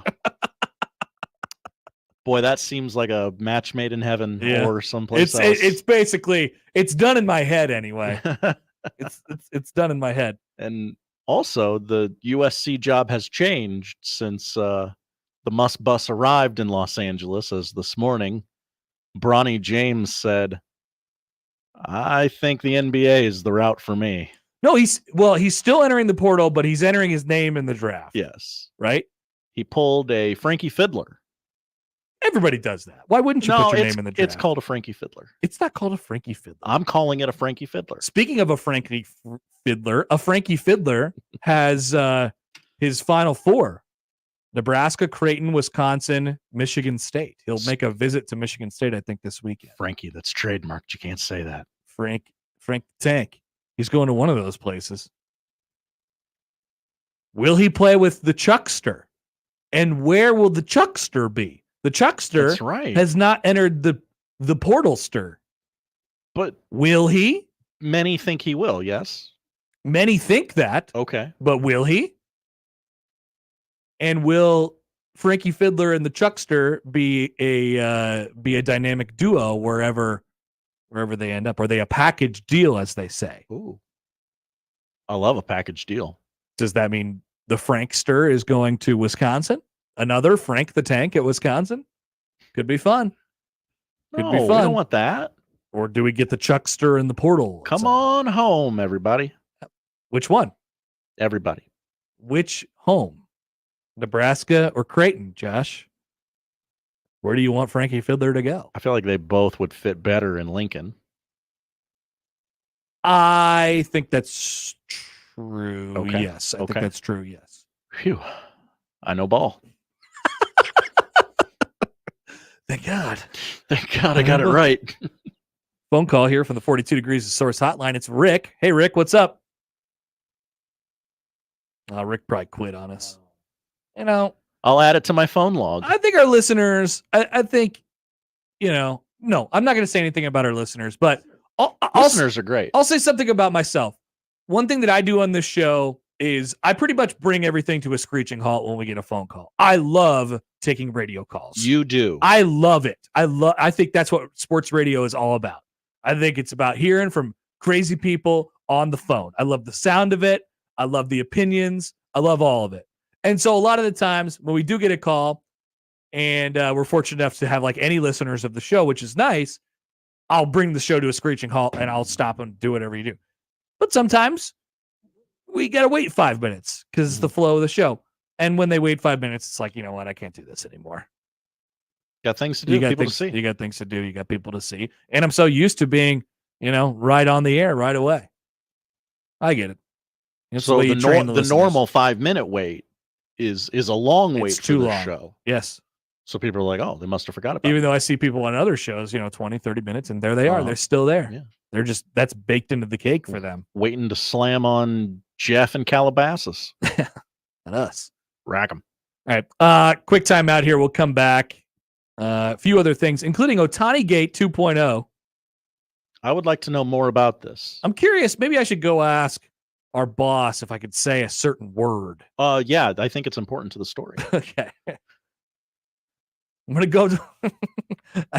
we should actually record this conversation. When I vlog it. Yeah, vlog me going to ask my boss if I could say the word that I'm not sure I could say yet. It's just the name she goes by. It's just her name. That and more next on 1620 The Zone. The Connor Happer Show. Follow us on Twitter @Happer Show for all the latest news and views. We may even say something interesting once in a while. Unlikely. Really, guys? For the Jays, the Huskers, and even you Jayskers, we are 1620 The Zone. Cashback is not available on gas in New Jersey and Wisconsin. Hey, good morning. You're heading to the airport, right? Yep, thanks for checking. I like the car. How long have you been a rideshare driver? About 3 years now. I really enjoy it. Isn't it hard to make money these days with the price of gas being so high? Not for me. I use Upside, the free app that gives you cash back for every gallon of gas you buy. Wait a minute. Are you saying you actually get real money back when you get gas with the Upside app? Yep, I get real cash back every time I get gas. Does that actually add up to anything? I'll make around $200 to $300. Wow, that's serious extra cash. I'm downloading the Upside app now. Download the free Upside app now to earn real cash back every time you buy gas. Use promo code TRUNK for an extra 25 cents a gallon bonus on your first tank. You can cash out anytime right to your bank account, PayPal, or a gift card for Amazon and other brands. Just download the free Upside app and use promo code TRUNK for a 25 cents a gallon bonus on your first tank. That's code TRUNK. The Zone Hotline is powered by 42 Degrees, The Source, by your mom's house. When it comes to protecting your home, J. Stenick Contracting takes pride in ensuring every detail is handled. Roofing, siding, gutters. When it comes to the exterior of your home, J. Stenick Contracting has you covered. Have you noticed stains on your ceiling this winter? With storm season around the corner and the damage it can bring, let J. Stenick Contracting ensure that your roof is durable and holds up against the weather this spring and summer. When you need an honest assessment, J. Stenick Contracting has you covered. JSCRestoration.com. Prescriptions require an online consultation with a healthcare provider who will determine if appropriate. Restrictions apply. See website for details and important safety information. Subscription required. Price varies based on product and subscription plan. Hey guys, did you know there's a generic form of Viagra that works just the same but is 95% cheaper? And you can get it online at hims.com/radio. Through HIMS, you'll get a free medical consultation to determine the ED medication that's best for you, discreet shipping if prescribed, a 100% online process, and a range of treatment options, including trusted generic alternatives to the name brands, at up to 95% off. ED is personal, and at HIMS, so is treating it. Just go to hims.com/radio and get connected to a licensed medical provider online for free with zero copay, no expensive appointments, and no awkward face-to-face conversations. To start your free online visit, you need to go to this exclusive address, hims.com/radio. That's hims.com/radio for your free online visit. hims.com/radio. The world's largest sports book in Las Vegas is available right at your fingertips in Iowa. The Circus Sports Iowa app is sports betting the way it should be. Bet anywhere in Iowa and experience high betting limits, tight money line splits, and exceptional customer service. Download your new bookie today. Visit circusports.com and start betting like a pro from anywhere in Iowa. If you or someone you know may have a problem with gambling, call 1-800-238-7633. We're going abroad for the first time in years. To Spain. But we don't speak Spanish. So we started using Babbel. And started learning Spanish fast. With Babbel, you can start having conversations in another language in just 3 weeks. Babbel's conversational method teaches you real-life words and phrases. And with Babbel's interactive bite-sized lessons, you'll remember what you learned. ¿Cómo te llamas? ¿Cómo te llamas? ¿De dónde eres? ¿De dónde eres? When you learn a language, you want to actually use it. Babbel is designed with that goal in mind. In just 3 weeks, we're starting to have conversations in Spanish. Estoy muy emocionado para ir a España contigo. Aw, he just said, I'm very excited to go to Spain with you. Nos vamos a divertir mucho. And that means we're going to have a lot of fun. Sí. Gracias, Babbel. Babbel, language for life. Celebrating 10 million subscriptions sold. Now try Babbel for free at Babbel.com. Just go to Babbel.com and start learning a new language today. That's Babbel.com. Babbel.com. Let's get back to the Connor Happer Show on 1620 The Zone. Here comes the clown. Wednesday night, Shohei Ohtani hit his first home run as a member of the Los Angeles Dodgers. Wow. It was a tremendous sporting spectacle. The moment we had all been waiting for. And I found myself wondering, even as I saw it, I thought, gosh, I wonder who caught that ball and what they're going to get for it. Well. Okay. Well, a fan did catch the ball, and she is now claiming that she was cornered by ballpark officials and separated from her husband in order for the people from the ballpark and from the Dodgers to get the ball back without any dispute or anything like that. What do you mean cornered? Here's what she said. That feels very menacing. Let's see. Within minutes, however, that storybook moment turned into a stressful and chaotic situation that left her and particularly her husband feeling pressured and possibly swindled by the Dodgers security staff. As is customary with significant home run balls, there is a give and take negotiation between the team and the fan who catches it. The player will generally trade memorabilia and a meet and greet with a player in exchange for the baseball that represents a meaningful personal achievement. In this case, though, the two say that the security staff separated them, pressured them, and left them little choice but to hand over the baseball for what they considered a low ball offer. The Dodgers initially dangled 2 caps signed by Ohtani in exchange for a ball that an auction house representative told The Athletic would be worth $100,000. Yeah, 2 caps feels a little low. Not going to be good enough. Not going to be good. Autographed caps, that's nice. That's better, but not enough. The hardball tactics by team officials included the threat of refusing to authenticate the baseball if she decided to take it home. This was no trivial matter. A lack of authentication could significantly reduce the ball's value and place the onus on her to prove its authenticity, which, hard to do. It's he said, she said at that point. Shohei Ohtani himself weighed in on when asked by reporters the day after. Ohtani, via his new interpreter, Will, not Ipe, said that he did indeed meet the fan who caught the ball. Quote, from the interpreter, I was able to talk to the fan and was able to get it back. Ohtani never met the fan. Now, the fan has a social media account on Twitter. Sure. Where she goes by Sugar Tits. All right. And she said yesterday, okay, let's make this clear. He didn't meet me at Dodgers. So now we have a whole big situation. Ohtani has really taken a beating over the last couple of weeks here. What a heel turn. This has not been a very good Ohtani time. No. Why lie, Shohei? Why lie? Is he going to fire that guy too? Was the woman? No. Oh, okay. Is it at all possible that the interpreter was walking the company line regardless of what Shohei Ohtani said? I don't know. I always wonder about that stuff. But he does speak the language. He chooses not to, and that's okay. Yeah. But I'm talking out of both sides of my mouth here.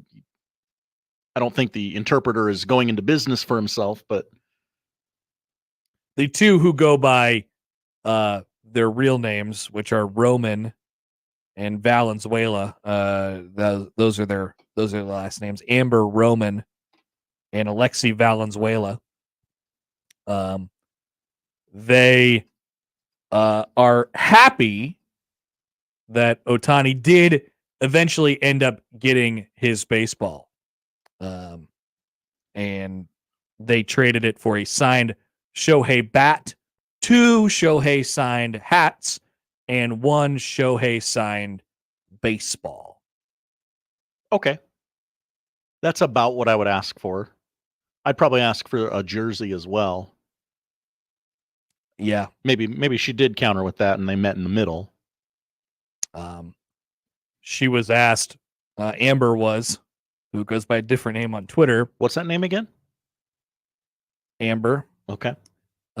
She was asked if she regrets, how it all played out. Quote, I don't regret it. What? If I would have kept the ball, what would it have really been worth without the authentication? I feel like this, at least, if he retires a Hall of Famer or anything like that, I have this merch, she says. Look, I don't want to make this story more serious than it needs to be. Why do you have such a severe reaction right now? But there's a lot of times we ask women if they feel bad about things that happen to them that are in no way their fault. Oh, I don't know if that was a direct question. She just said, quote, I don't regret it.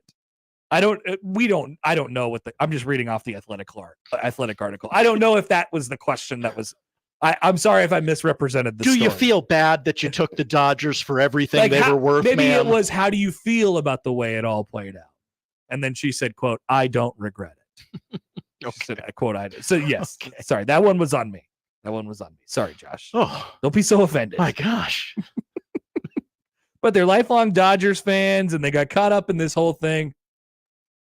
And so it brings up the classic sports talk question of, you get into these shoes. You're in Amber and her husband's shoes.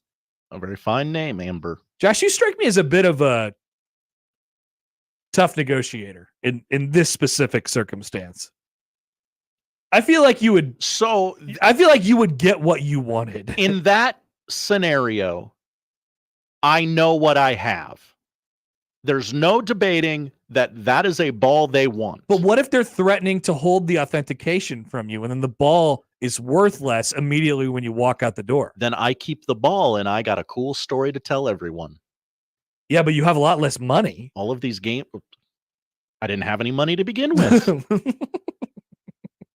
All of these games are on TV. I will show everyone a GIF or a GIF, if you prefer, on my phone of me catching the ball. I'm a little worried about Shohei's money situation right now.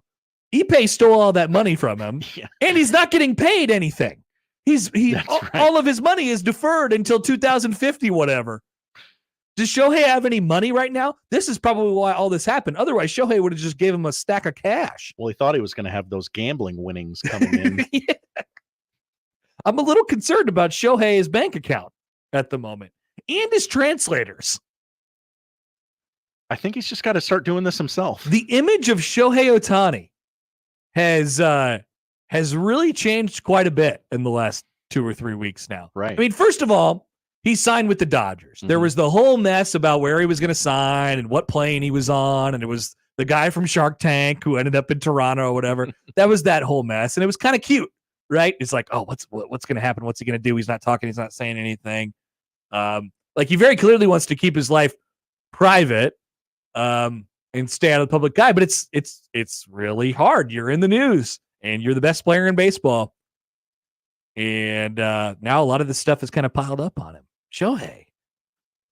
Come on, man. If I was Shohei Ohtani, I'd start hitting home runs. A lot of them.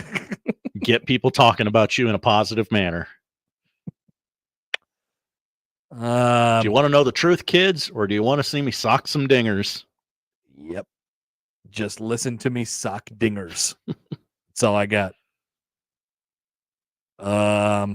Let's see. Anything in the comments about when I said that word? Yeah, a lot of people are asking if they can say it. Okay, so I was told by our administration, by the higher-ups, the suits, that I could let it rip one time. I happily accepted that offer and walked away. I got what I wanted and then I left. You ripped it off like a Band-Aid. You went quick, too. Yep. I got what I wanted and I left. I wasn't going to negotiate for more. No. I wasn't going to be like Ambar in this situation. Her name was spelled Ambar. A-M-B-A-R, by the way. Armbar? Ambar.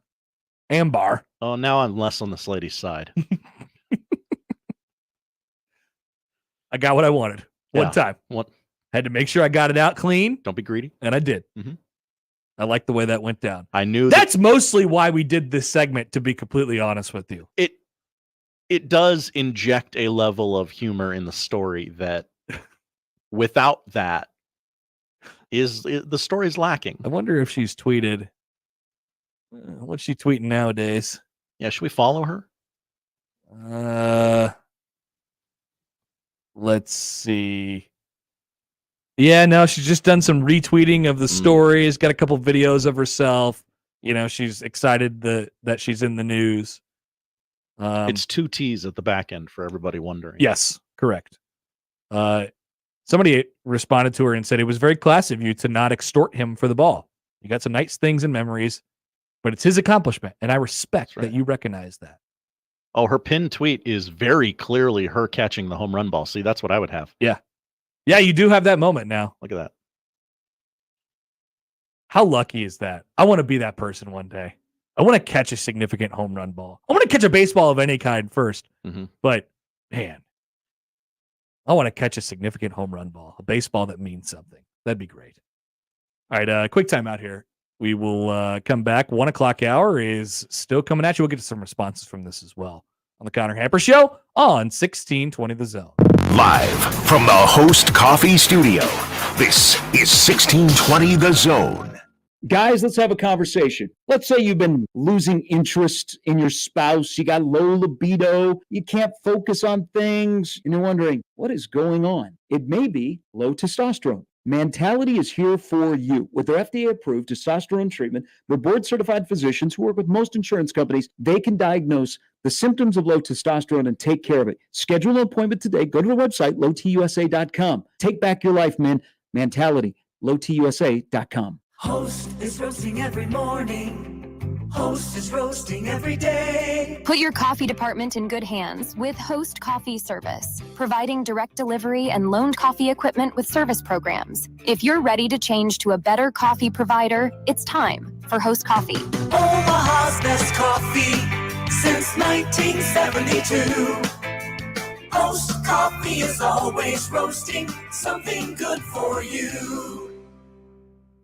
College basketball's biggest tournament is coming, and it's time to start betting like a pro with the world's largest sports book right at your fingertips. Circa Sports Iowa. It's sports betting the way it should be. High betting limits, tight money line splits, exceptional customer service, and more. Fund and bet like a pro anywhere, anytime. It's never been easier. Download your new bookie before all of the March action at circasports.com. If you or someone you know may have a problem with gambling, call 1-800-238-7633. If we've learned anything from the headlines, it's that unexpected things happen too often. Those in charge say everything's fine. Stop noticing. But you know better, and your gut knows that time is short to prepare for what's around the corner next. My Patriot Supply has helped over 2 million families become more self-reliant and is the company Americans trust to prepare. Go to mypatriotsupply.com and secure their best-selling 3-month emergency food kits. Each contains tasty breakfasts, lunches, and dinners, averaging over 2,000 calories per day. Get at least one food kit for each family member. For a limited time, save $200 plus get free shipping on all their Ready Hour 3-month emergency food kits. You're not ready if it's not Ready Hour foods.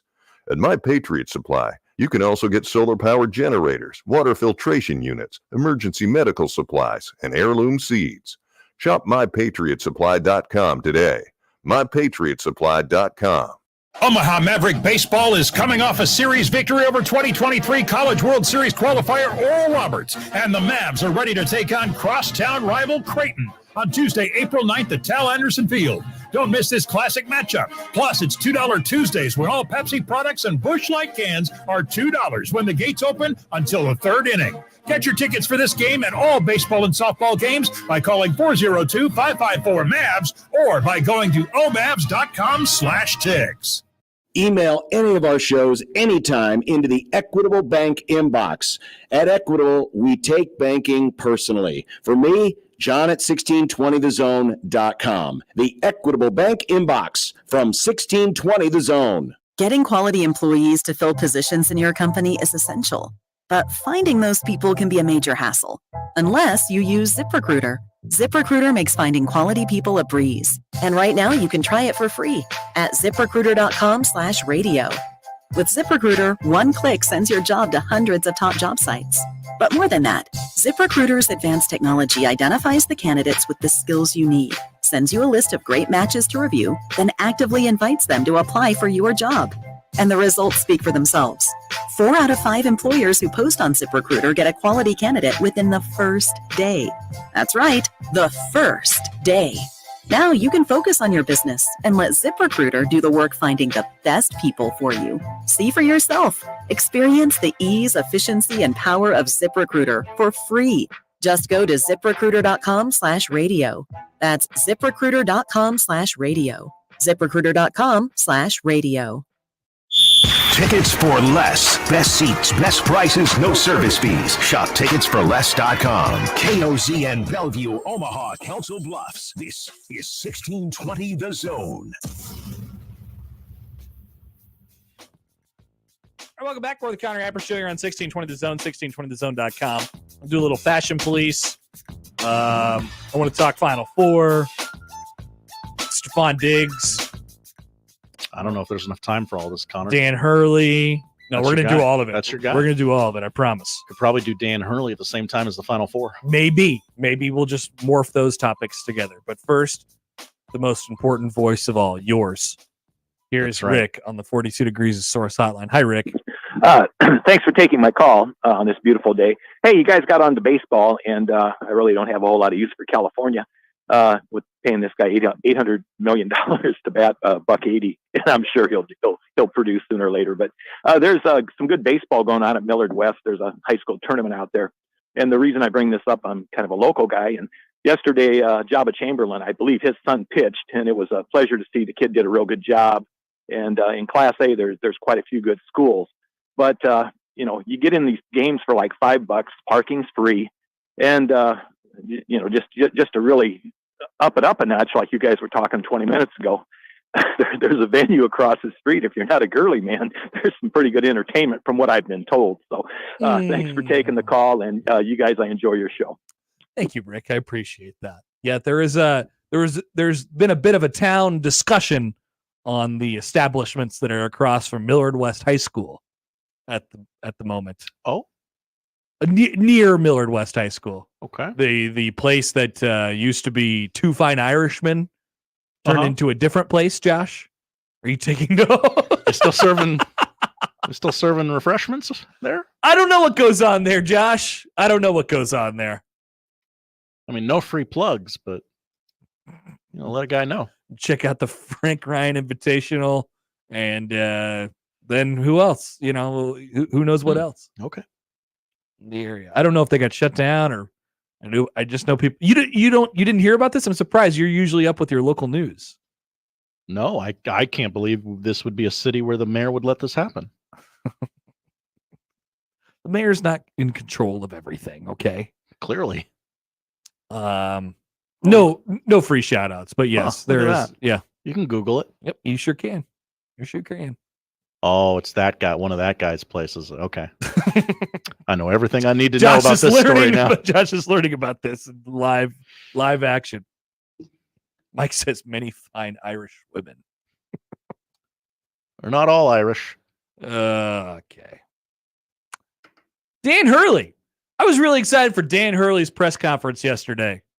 Dan, what is he going to say after UConn leaves stores at 6 o'clock or 3 o'clock in the morning? And no, they leave after midnight and then don't get in to Phoenix until like 3 o'clock locally, but it would have been 6 o'clock like their time. Insane travel day the other night. And so yesterday they had to take a Boeing. They had a media availability, and I wondered what Dan Hurley would say. Here's Dan Hurley, noted calm person. Yes, he has been on this train of it's UConn versus the world. It's Big East versus the world. They're trying to take us down. They're trying to make it as hard as they possibly can for us to not win the national championship. It's okay because everyone hates us and we're UConn. And for the record, I've enjoyed this run that Dan's been on. Keep going, Dan. But he said, quote, "It was nice. Nice? A lot of thoughts because I've had a lot of time to think in a just stationary situation. I think what goes through your mind once you're done kind of complaining and cursing and muttering is you just start saying to yourself, you don't deserve to show much entitlement. Such a great honor to get a chance, once in a lifetime experience to play in the Final Four, coach in a Final Four. Once that edge wore off, it was, we're lucky to be here. We're lucky to get an opportunity to come play in the Final Four." He also added, who doesn't deal with problems with airlines? But yes, it did suck. Dan, he's grown up right before our eyes. Now, what button is he trying to press here with his guys? I'm very curious. Feels to me like the AD specifically said, you will not make a scene about this. Maybe, but who has power over Dan Hurley at the moment? Right. Nobody. He runs that school. Who's got it better than us? Nobody. Him and Gino run that school, that whole town. So then the reporters asked him, Dan, okay, so you mentioned that you kind of were cussing yourself and muttering and you were angry this whole time this was happening to you. Can you take me through your emotions during that period of time? He said, quote, I ruminated a lot. I spiraled. I had my head in my hands a lot. It was a real mindful exercise from like 11:30 to 1:45 on the tarmac. It was therapeutic to watch the de-icing on the window.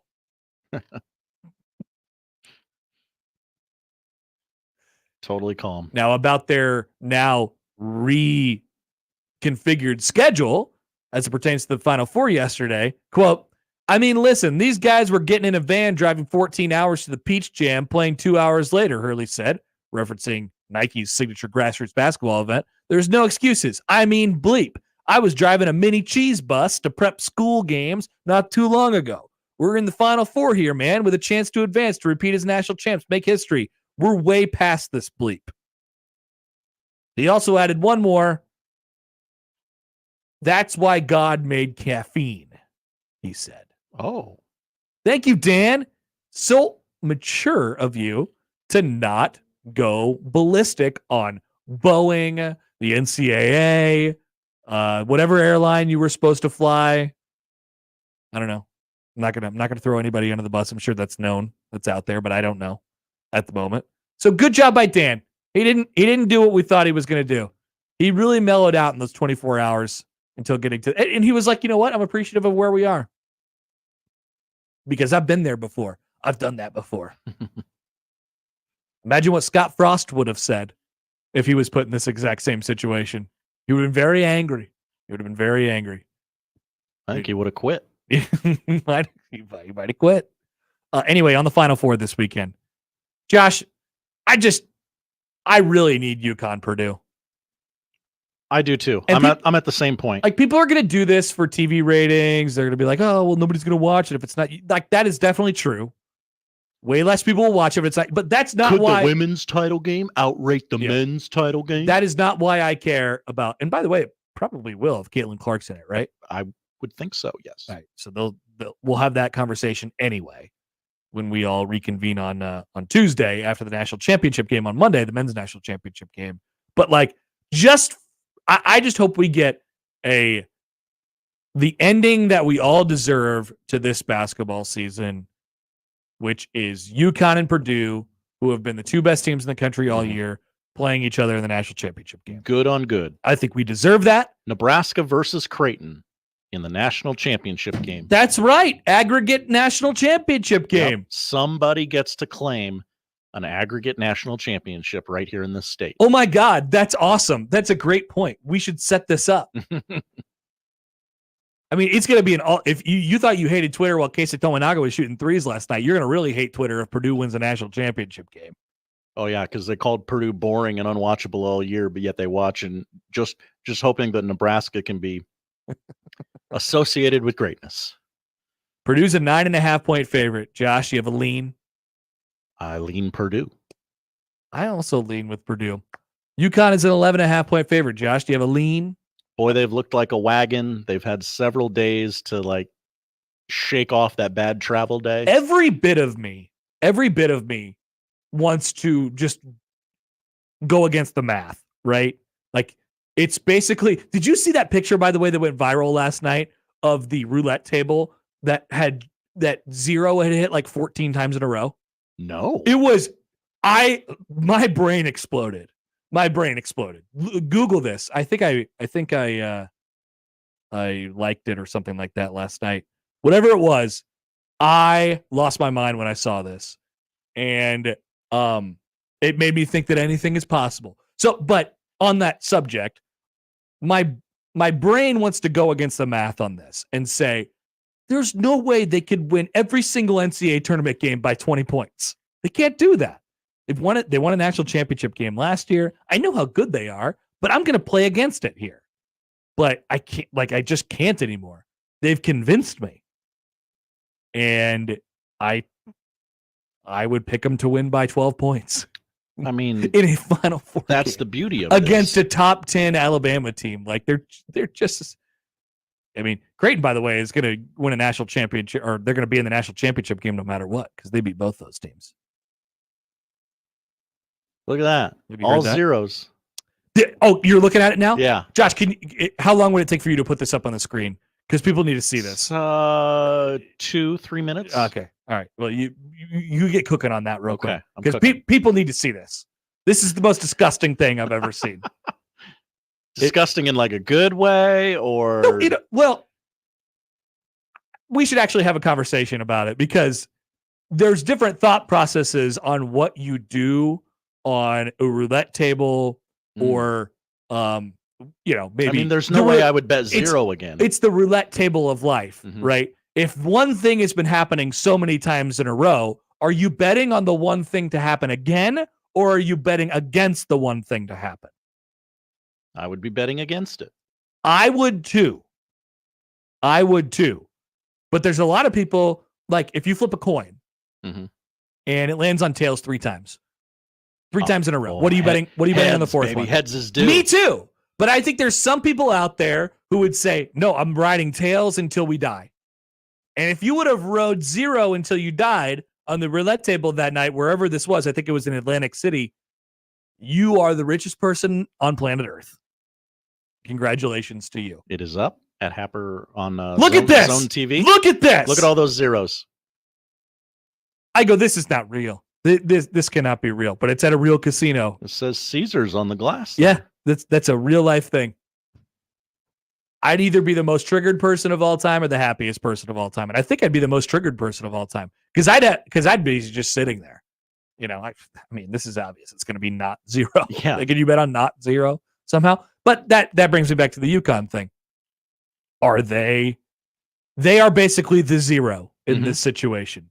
They are the green zero. Are you doing it again? Are you letting it ride on them? Or are you going against the numbers? And I think at this point, it's been enough. Like this They only have to win by 1. Yeah, but this is no. What I'm saying is like if they're favored by 11.5. Okay. They're basically at like the 10th zero at this. What was it? 14 times in a row? Can we count them out? Go put it back up, Josh. 1, 2. Oh boy. 1, 2, 3, 4, 5, 6, 7, 8, 9, 10, 11, 12, 13. 13 times in a row. So they're basically on like the 9th or 10th zero right now. Disgusting. Right? By the time you get to the 9th or 10th zero, I've given up. I'm going to 0. And it's the same thing with UConn. I've given up. Okay. I have given up on UConn. I had this realization last weekend. They just keep bludgeoning teams. I'm just going to continue to take them to keep bludgeoning teams. Monday night might be a different story, right? Those are different things. Right. But is there a world where they could win both of the Final Four games by 20 points? Yes. They've bludgeoned 5 teams in a row dating back to the Big East championship game. Mm-hmm. St. John's gave them a game. They've bludgeoned basically everybody since they lost here in Omaha. Yeah. Creighton unleashed this on planet Earth. Sorry, America. Yeah. But I think it's been fun. It's been a fun ride to enjoy these last few weeks, and Dan Hurley has been a big part of that conversation. But I need Purdue and UConn in the national championship game. I think it'd be like narrative central for me because I've been super high on Purdue this year. You've said they will do the Virginia thing. I think Purdue's going to win the national championship. Now, if you get them matched up on Monday against UConn, I don't know how I'm going to be able to actually predict that, but I'm just going to probably ride or die with it at that point. And I have one more request for over the weekend in our Final Fours. Ooh, okay. I said this at the start of the show. I'll say it again. I am giving in on yet another thing. Bleep Soft, it, Connor. Bleep it. Get Caitlin Clark a natty. It's the only thing she doesn't have. I want to watch her win a national championship. I don't want to be I don't want Lisa Bluter to be happy. You know, I don't really want anyone from Iowa to be happy. Right. And I selfishly don't want to deal with all of that for the next year because that would be the first time that Iowa has won a championship in anything ever. Once again, 0 athletic department national championships. Wrestling? I just made that up completely. Oh, I'm sure they have a wrestling national championship. 0 important national championships in their athletic department. Don't call me Joe. No. Now's not the time to talk about wrestling, Joe. But I hope I kind of hope they win. What has led to this? What? I don't know. We could just they've already got through where I thought that they were going to go. Uh-huh. And so I'm kind of just throwing in the towel at this point. They're on like the 10th zero for me on this one too. Well, I don't want Gino to win. And no, I don't want them to be happy. But that's a likable team. Like I the players are likable. Yeah. NC State doesn't move the needle for the sport, so I would not like them to be a part of this. Yeah. Which I don't think we have to worry about. You really like South Carolina. I do. I really do. I really enjoy Dawn Staley as a person and a coach. Don Staley giving us the difference between lying and laying yesterday. Hilarious piece of audio. Thought that was pretty good. I'm all Hawks. You're hawked up. I'm all Hawks. I'm all hawked up, Josh. I'm going to hawk it up this weekend. It's interesting because, I mean, obviously not to the extent, but UConn, South Carolina would draw a number as well. It would. Not a Caitlin Clark number. I understand that. Clark number. No. Let's see. Can I get a future on what the line would be if it's Iowa and South Carolina. South Carolina's a favorite in that game, right? Gotta be. I would imagine so. Against NC State? No, against Iowa in the final. Yeah, I would think so. Yeah. Texter says Iowa has 24 national wrestling championships. That's more than 0. I don't believe you. I've never seen any of them. That's for sure. Texter from the 402 says, Hi, 402. Hell no, screw you for saying that. She is the absolute worst. Oh, the worst. She is the absolute worst. That's what the texters are saying anyway. Nope, I've given in. You're done fighting the fight. Yep, let her cook. And cannot fight any longer. I feel like I'm going to enjoy this last Caitlin Clark ride as much as I possibly can. Here are the national championships that are recognized by the NCAA. That's important. All right. 24 wrestling national championships. Mm-hmm. The 1969 men's gymnastics championship. Doesn't count. And the 1986 women's field hockey title. Was I right, Josh? In principle. 0 national championships in anything important. They claim 5 football titles. Yeah, but we all know those don't count. They claim 5 rifle titles. They claim a women's track and field title from the 20s and the 2024 women's wrestling national championship, which is apparently not recognized by the NCAA. How many women's wrestling teams do we have? Can't be that many. No, cannot. Also, I realized that there's only like a handful or more of men's gymnastics teams as well this year when I did that gymnastics meet. Oh, that's right. It was like Nebraska's like number 7 in the country. I'm like, they must be pretty good. Yeah, there's like 7 out of 10 or something like that. Like, yeah, top 10 though. Not bad. All right, quick timeout. We'll come back. Still a couple more things before we get out of here on a Friday. The Connor Happer Show on 1620 The Zone. Previously on the crossover. I have mostly sports things that I want nothing to do with muted. Okay. Major League Baseball, muted.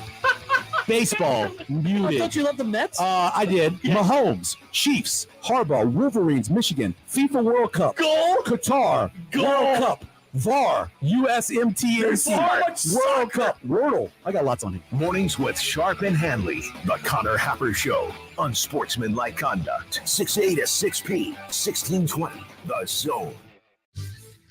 Your Omaha area forecast from the Godfather's Pizza Weather Center and KETV Newswatch 7 on 1620 The Zone. Partly cloudy skies and filtered sunshine for your Friday, becoming breezy here this afternoon and evening. High today of 64 degrees with gusts up to 20-25 miles an hour. Becoming windy tonight out of the east-southeast up to 30 miles an hour. Partly cloudy to mostly clear skies overnight with a low of 41 by Saturday morning. Warm and very windy for your Saturday with a high of 67 and gusts possible up to 45 miles an hour out of the southeast. A fire weather watch remains in effect for eastern Nebraska and western Iowa throughout Saturday afternoon. A chance of storms after 7 p.m. I'm meteorologist Caitlin Harvey with KETV Newswatch 7. Hi, everybody. I'm Gary Sharp for Lindley Clothing and Well Suited. My fit check has never been better, and you're noticing and you're thinking, you look different. Yeah, I look different because I've trusted a place that has been dressing men for over 88 years in Lindley Clothing. Top brands, top customer service. They've got me covered. They've got you covered. They simply have something for everyone, from tailored clothing to sportswear to even jeans. And now they've upped their game with Well Suited right next door at 132nd and West Dodge in the Linden Market. They have taken care of us men. Take care of yourself and stop by. They got the big spring sale coming up April 4th to the 14th, including 15% off all new spring sportswear.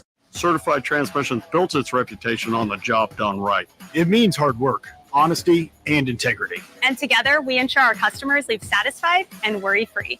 Certified Transmission, the job done right at the right price. Welcome to this episode of RV Ready, brought to you by Leach Camper Sales in Council Bluffs. Mother Nature? We're getting things ready for everyone to head out camping again. People should go to leachcamper.com and check out the inventory. And don't forget, the coffee's always on. Like eating out? Like saving money? Then get to Cobb's at 180th and Center, Shadow Lake Town Center, or 72nd and Jones for their daily specials. Tuesday is $3 off all burgers and sandwiches. Wednesday, buy any specialty pizza and get a one-topping 50% off. Then Thursday, all wings are $1 each when you order 10. And this just in, all Cops locations now offer their own delivery service. Click copspizza.com to see the menu. Cops, pizza, and so much more. Sometimes life throws you a curveball and you need a solution fast. A solution to help you make payroll, to save your house, to keep growing, or fund a startup, to fix a roof or other major repair. Sols is your fast, local, confidential solution. Get the cash you need today with Sols. More than 80,000 people in Douglas County experience food insecurity. So, local scouts are collecting food across the metro during this year's Scouting for Food Drive. In partnership with United Way of the Midlands and sponsors Warner Enterprises, Target, and Bakers, scouts will collect donations on Saturday, April 13th in local neighborhoods and also from 8 a.m. to 1 p.m. at Target locations at 168th in Maple, 180th in Center, 120th in L, and 72nd in Dodge. For more information, visit macbsa.org. Roofing, siding, and gutters. Make the right call with the rooferees at John Higgins Weather Guard.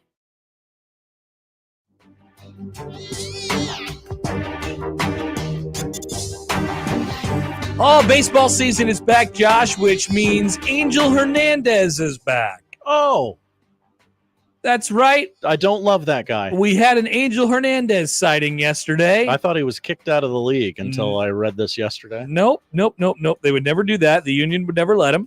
Oh, that's right, because he's calling them racist if they do. That is correct. Okay. Angel Hernandez was the home plate umpire for the Tigers and Mets game yesterday, one of them in New York. By the way, classic broadcasting moment yesterday from the great Gary Cohen as the Mets were getting no hit in the 8th inning. And there were 6 people in the stands. He said what everyone was thinking. This has got to be rock bottom, isn't it? The Mets were 0-7 at that moment. That's right. Anyway, in extra innings, in the top of the 11th, the Tigers' Spencer Torkelson had the bases loaded. Torque bump. With 2 outs and a 6-3 Tigers lead. And Angel Hernandez claimed that Torkelson swung the bat on what would normally be, well, it wouldn't even be appealed as a check swing. You see, Spencer did the unfortunate thing where he simply lifted the bat off of his shoulders. Angel Hernandez called it a swinging strike, and everyone was really confused, and then we just moved on. So congratulations to Angel Hernandez, who's not only well-known as the worst umpire/official in all of sports, but it makes it even worse, and I feel like it actually makes his umpiring worse because he is untouchable. They can't do anything about it at this point, because he has threatened the players' union or the umpiring union with racist accusations. But if they do fire him, it would be because of racism. Yeah. Not because he is well known as the worst official in all of sports. Nice job by Angel Hernandez. I think America would clearly, this was performance-based, firing Angel Hernandez. I wonder if a court of law would feel the same. America would say that, and I would imagine that the court of law would say the same, but they are not going to. They're not going to test that theory. It does not seem like. It seems sort of untouchable in that way, shape, or form. Elsewhere in baseball yesterday, another guy who everyone thinks sucks. You're going to have to be more specific. It is Oakland A's owner John Fisher. Oh, yeah, that guy sucks. The Athletics announced yesterday that they are moving their team to Sacramento for 3 years while they build their Las Vegas stadium across from the MGM Grand on the old side of the Tropicana. And that building is it just closed the other day, not even on the ground yet. And many have always said, Josh, that construction plans always go according to plan and are always exactly as expensive as everyone thinks they're going to be. So good luck to the A's, who have a 3-year time window, which will be immediately cut in a third, reduced to 2/3 of that, because the building that is now known as the Tropicana won't even go down for another few months. Anyway, John Fisher, that was not the worst thing John Fisher did yesterday. Not even close. He showed up in Sacramento to to be a representative for the Athletics at the A's new ballpark.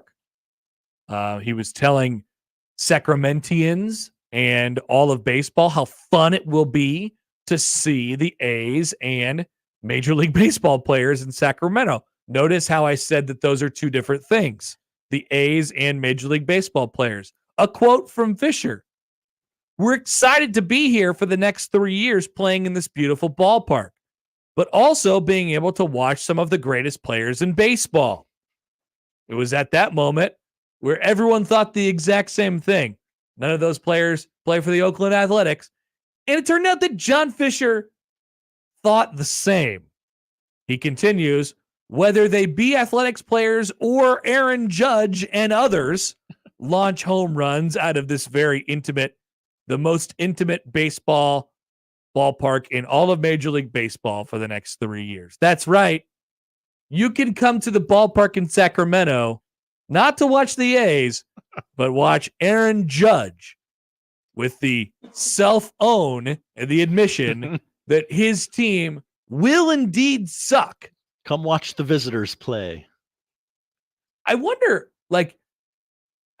if there's ever a thought of, like, first of all, I don't think that these guys know how to do anything in the first place. I don't think these guys know how to win. But let's just say they did, and this is all part of their plan. It's like, we'll win in 4 years when we're in Vegas. Don't worry. But you've been trying to lose so much for the past couple years and then will for the next 3 years. I wonder if it's like a reflexive, like, hey, you got to hop on the bike again and start learning how to try. I wonder if you just, is it true, Josh, that if you don't use it, you lose it? I've heard that. Yes, I've heard that. I've heard that's the case. I think John Fisher is probably going to be wondering the same after another 3 years of being really, really, really bad. This is an embarrassment. I hate it. What a horrible. It's an absolute embarrassment. For we're baseball. Excited to bring the sport to your town. Not this team in particular, but hey, they're going to be playing good teams. There's going to be stars rolling through here. Wait till Shohei Ohtani comes. Yeah, then it'll be fun for you all. Not when the A's players are here 81 times. Don't come for those guys. Come for when the other guys come in. And that's actually a really great transition for Athletics fans, because that's what'll happen when they move to Vegas too. That's what happens at every single Raiders game. And it's also an embarrassment. And you wonder why the people of Las Vegas support their hockey team and not the football team, and they won't for the baseball team either. And their WNBA team. What a mess. One more thing before we take a break, because we didn't talk about this, and I wanted to say something about Stephon Diggs. So we know he got traded to the Texans yesterday. I had heard this. Very curious about what that picture looks like. Him, CJ Stroud, Nico Collins, Tank Dell, like they signed Joe Mixon. They're a threat, right? Right away. Absolutely. But what happened as a part of the deal yesterday, as a part of that blockbuster trade to acquire Stephon Diggs, the Houston Texans wiped out the final 3 years on his contract, giving him the ability to be a free agent after this upcoming season. That's right. That was peculiar. The Texans also took the $3.5 million guaranteed to Diggs next season and moved it up into this season, giving him a raise and assuring him of all of his $22.5 million guaranteed in 2024. Now, I wonder if that was more of a Houston thing or if that was more of a Diggs thing. If it's more of a Diggs thing, he's an insane person, right? I mean, didn't necessarily produce at the highest level last year. And I know we're excited about the potential of those three and all those playmakers around CJ Stroud, but there's no guarantee that Stephon Diggs is just all, he's what he was 2-3 years ago. There's no guarantee in that. So it makes a lot of sense for Houston to be like, let's do a 1-year rental. And if it works out, we'll see what we can do after that. Also, you're never happy for more than 10 minutes at a time anyway. So maybe this is the best look for both of us. Let's dangle the carrot. Yep. And see what he does. You get to kind of rehab a little bit. You get to rehab your image and hopefully produce a little bit, help us win. But we are not long-term committed to you. And that's the place where Stephon Diggs has ended up right now in his career. It's very interesting. All right. Quick timeout. We'll come back. Poll questions. Say what to watch on the other side on 1620 The Zone.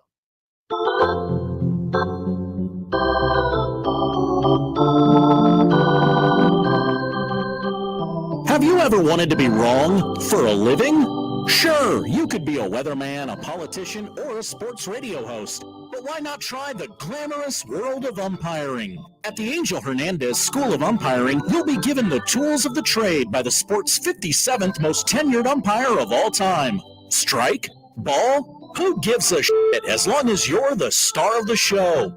The fans in the 300 section won't know it's a strikeout unless you do an over-the-top animated strike 3 call. And if anyone gives you lip, well, that's the best part. Due to the antiquated, unwritten rules of a horribly archaic sport, you're judge, jury, and executioner. Throw that guy out on his ass. If anyone tells you you're out of line, run them off too. The Angel Hernandez School of Umpiring. Everyone needs an angel watching out for them. Now live on Twitch, YouTube, and 1620thezone.com. At Cox Mobile, we know you're smart. You brush your teeth in the shower to save time, make coffee ice cubes for your cold brew, and wear goggles to cut onions. You also added Cox Mobile. So smart. Now you're running on the network with unbeatable 5G reliability and saving on your Cox internet. It's ingenious, just like you. Aw, thanks. Cox Mobile, the smart way to mobile. Cox postpaid internet required. Cox Mobile runs on the network with unbeatable 5G reliability as measured by Ookla LLC in the U.S. 2H 2023. Other restrictions apply. Learn more at cox.com/mobile. Is your concrete cracked or uneven? Hey everyone, Coach Greg McDermott here to explain why you should choose Everlevel Concrete Repair. Many people think they need to replace broken concrete, but repairing it provides durable protection and comes at a fraction of the cost. Everlevel provides permanent repair solutions to fix your concrete and protect it against future damage, and it all comes with a long-term transferable warranty. They offer free inspections to walk you through the entire process. Call Everlevel Concrete Repair today. College basketball's biggest tournament is coming, and it's time to start betting like a pro with the world's largest sports book right at your fingertips. Circa Sports Iowa. It's sports betting the way it should be. High betting limits, tight money line splits, exceptional customer service, and more. Fund and bet like a pro anywhere, anytime. It's never been easier. Download your new bookie before all of the March action at circasports.com. If you or someone you know may have a problem with gambling, call 1-800-238-7633. Cashback is not available on gas in New Jersey and Wisconsin. Hey, good morning. You're heading to the airport, right? Yep, thanks for checking. I like the car. How long have you been a rideshare driver? About 3 years now. I really enjoy it. Isn't it hard to make money these days with the price of gas being so high? Not for me. I use Upside, the free app that gives you cash back for every gallon of gas you buy. Wait a minute. Are you saying you actually get real money back when you get gas with the Upside app? Yep, I get real cash back every time I get gas. Does that actually add up to anything? I'll make around $200 to $300. Wow, that's serious extra cash. I'm downloading the Upside app now. Download the free Upside app now to earn real cash back every time you buy gas. Use promo code TRUNK for an extra 25 cents a gallon bonus on your first tank. You can cash out anytime right to your bank account, PayPal, or a gift card for Amazon and other brands. Just download the free Upside app and use promo code TRUNK for a 25 cents a gallon bonus on your first tank. That's code TRUNK. Getting quality employees to fill positions in your company is essential. But finding those people can be a major hassle, unless you use ZipRecruiter. ZipRecruiter makes finding quality people a breeze. And right now you can try it for free at ZipRecruiter.com/radio. With ZipRecruiter, one click sends your job to hundreds of top job sites. But more than that, ZipRecruiter's advanced technology identifies the candidates with the skills you need, sends you a list of great matches to review, then actively invites them to apply for your job. And the results speak for themselves. 4 out of 5 employers who post on ZipRecruiter get a quality candidate within the first day. That's right, the first day. Now you can focus on your business and let ZipRecruiter do the work finding the best people for you. See for yourself. Experience the ease, efficiency, and power of ZipRecruiter for free. Just go to ZipRecruiter.com/radio. That's ZipRecruiter.com/radio. ZipRecruiter.com/radio. We're going abroad for the first time in years. To Spain. But we don't speak Spanish. So we started using Babbel. And started learning Spanish fast. With Babbel, you can start having conversations in another language in just 3 weeks. Babbel's conversational method teaches you real-life words and phrases. And with Babbel's interactive bite-sized lessons, you'll remember what you learned. ¿Cómo te llamas? ¿Cómo te llamas? ¿De dónde eres? ¿De dónde eres? When you learn a language, you want to actually use it. Babbel is designed with that goal in mind. In just 3 weeks, we're starting to have conversations in Spanish. Estoy muy emocionado para ir a España contigo. Aw, he just said, I'm very excited to go to Spain with you. Nos vamos a divertir mucho. And that means we're going to have a lot of fun. Sí. Gracias, Babbel. Babbel, language for life. Celebrating 10 million subscriptions sold. Now try Babbel for free at Babbel.com. Just go to Babbel.com and start learning a new language today. That's Babbel.com. Babbel.com. These statements have not been evaluated by the Food and Drug Administration. This product is not intended to diagnose, treat, cure, or prevent any disease. What's up? I'm tired of feeling so bloated. That used to be me. Then I got this. Align Bloating Relief plus food digestion. A probiotic, right? Yeah, it works naturally with your gut to help soothe occasional bloating and gas. Plus, it has vitamin B12 to aid digestion by helping convert food to cellular energy. 2 benefits, 1 capsule. Align Bloating Relief plus food digestion from the #1 doctor-recommended probiotic brand. Learn more at alignprobiotics.com.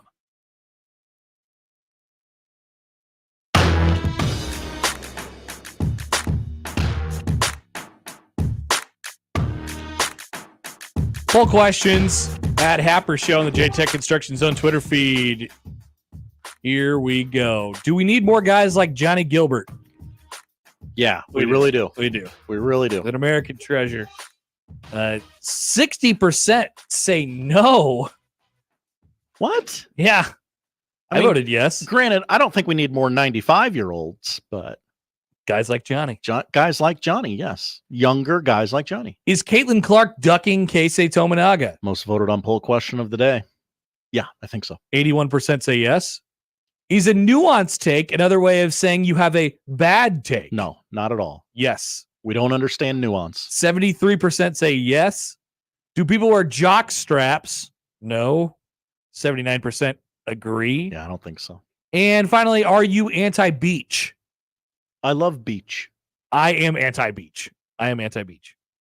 74% are pro-beach because they are not anti-beach. Those are the poll questions. Josh, what are we watching tonight? We're watching the women's Final Four tonight, 6 o'clock on ESPN. North Carolina State versus South Carolina goes first. You can hear all the action right here on 1620 The Zone as well, thanks to Westwood One. And then the main event at 8 o'clock, UConn versus Iowa. The championship game will be 2 p.m. Sunday on ABC. I read that is terrible for the sport, for it to be on at 2 p.m. on a Sunday. Feels like almost the exact right time. Yeah, it's going to do a mega number if Caitlin Clark's there. That's right. And then the men's Final Four is Saturday on TBS. I don't want to see a bunch of tweets Saturday night about, like, why is the Final Four on CBS like it always is? It's not always on CBS. Thank you. Sometimes it's on Turner. Thank you for saying that. NC State Purdue at 5 o'clock.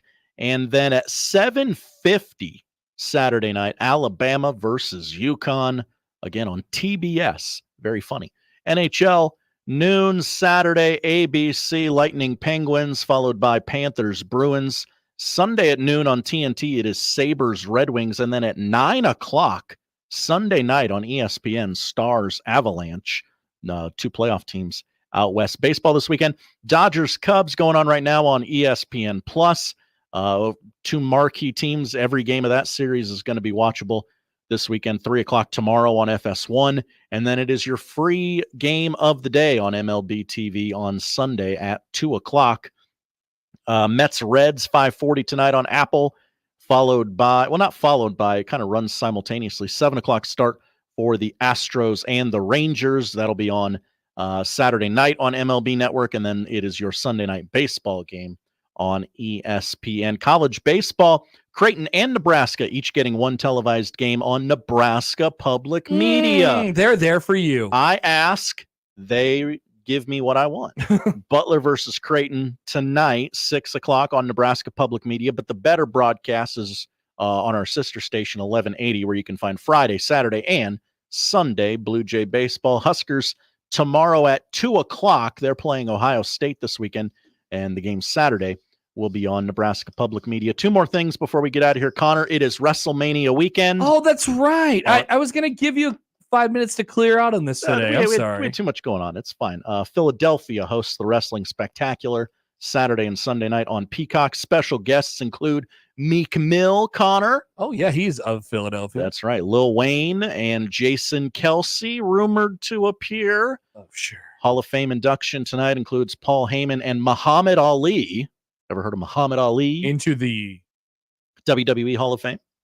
Was he of the WWE? He was in the main event at WrestleMania 1. Okay. People forget. I do. Saturday's main event includes a tag team match with The Rock and Roman Reigns versus Cody Rhodes and Seth Rollins.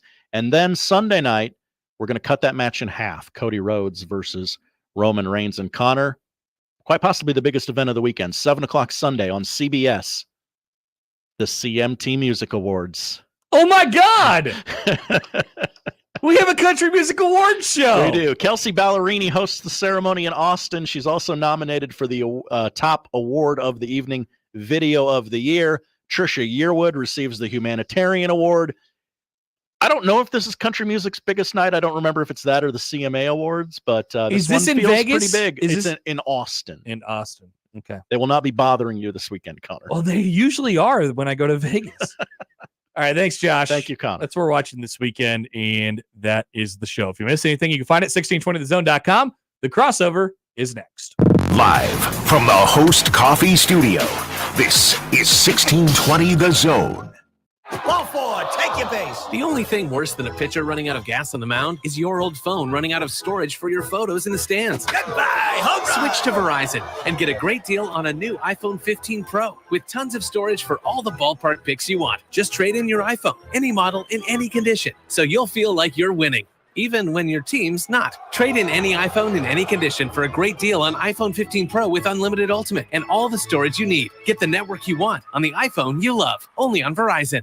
When it comes to protecting your home, J. Stenick Contracting takes pride in ensuring every detail is handled. Roofing, siding, gutters. When it comes to the exterior of your home, J. Stenick Contracting has you covered. Have you noticed stains on your ceiling this winter? With storm season around the corner and the damage it can bring, let J. Stenick Contracting ensure that your roof is durable and holds up against the weather this spring and summer. When you need an honest assessment, J. Stenick Contracting has you covered. JSCRestoration.com.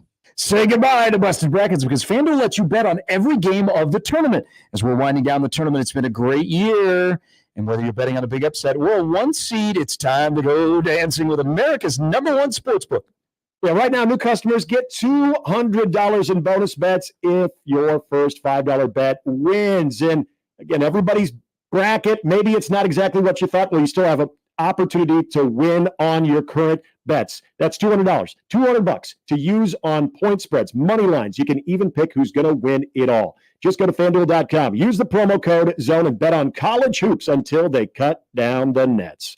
21 plus and present in Iowa. First online, real money wager only, $10 first deposit required. Bonus issued as non-withdrawable bonus bets that expire 7 days after receipt. See terms at sportsbook.fanduel.com. Gambling problem? Call 1-800-BETS-OFF. Many people go back to the dealership out of habit or because they think the dealer is the only one who knows how to fix their car. At Omaha Car Care, we offer a better option. We have ASE certified technicians, the technology to service any vehicle, and free loaner cars. The dealer will sell you a package of services. We'll provide the service you want for your car as your trusted partner. I'm Rick Betker, owner of Omaha Car Care, and we'll be along for the ride. Are you the decision maker in your company? Consider this. For the first time in decades, there's a better option for a corporate card and spend management platform. Meet Ramp, the only corporate card and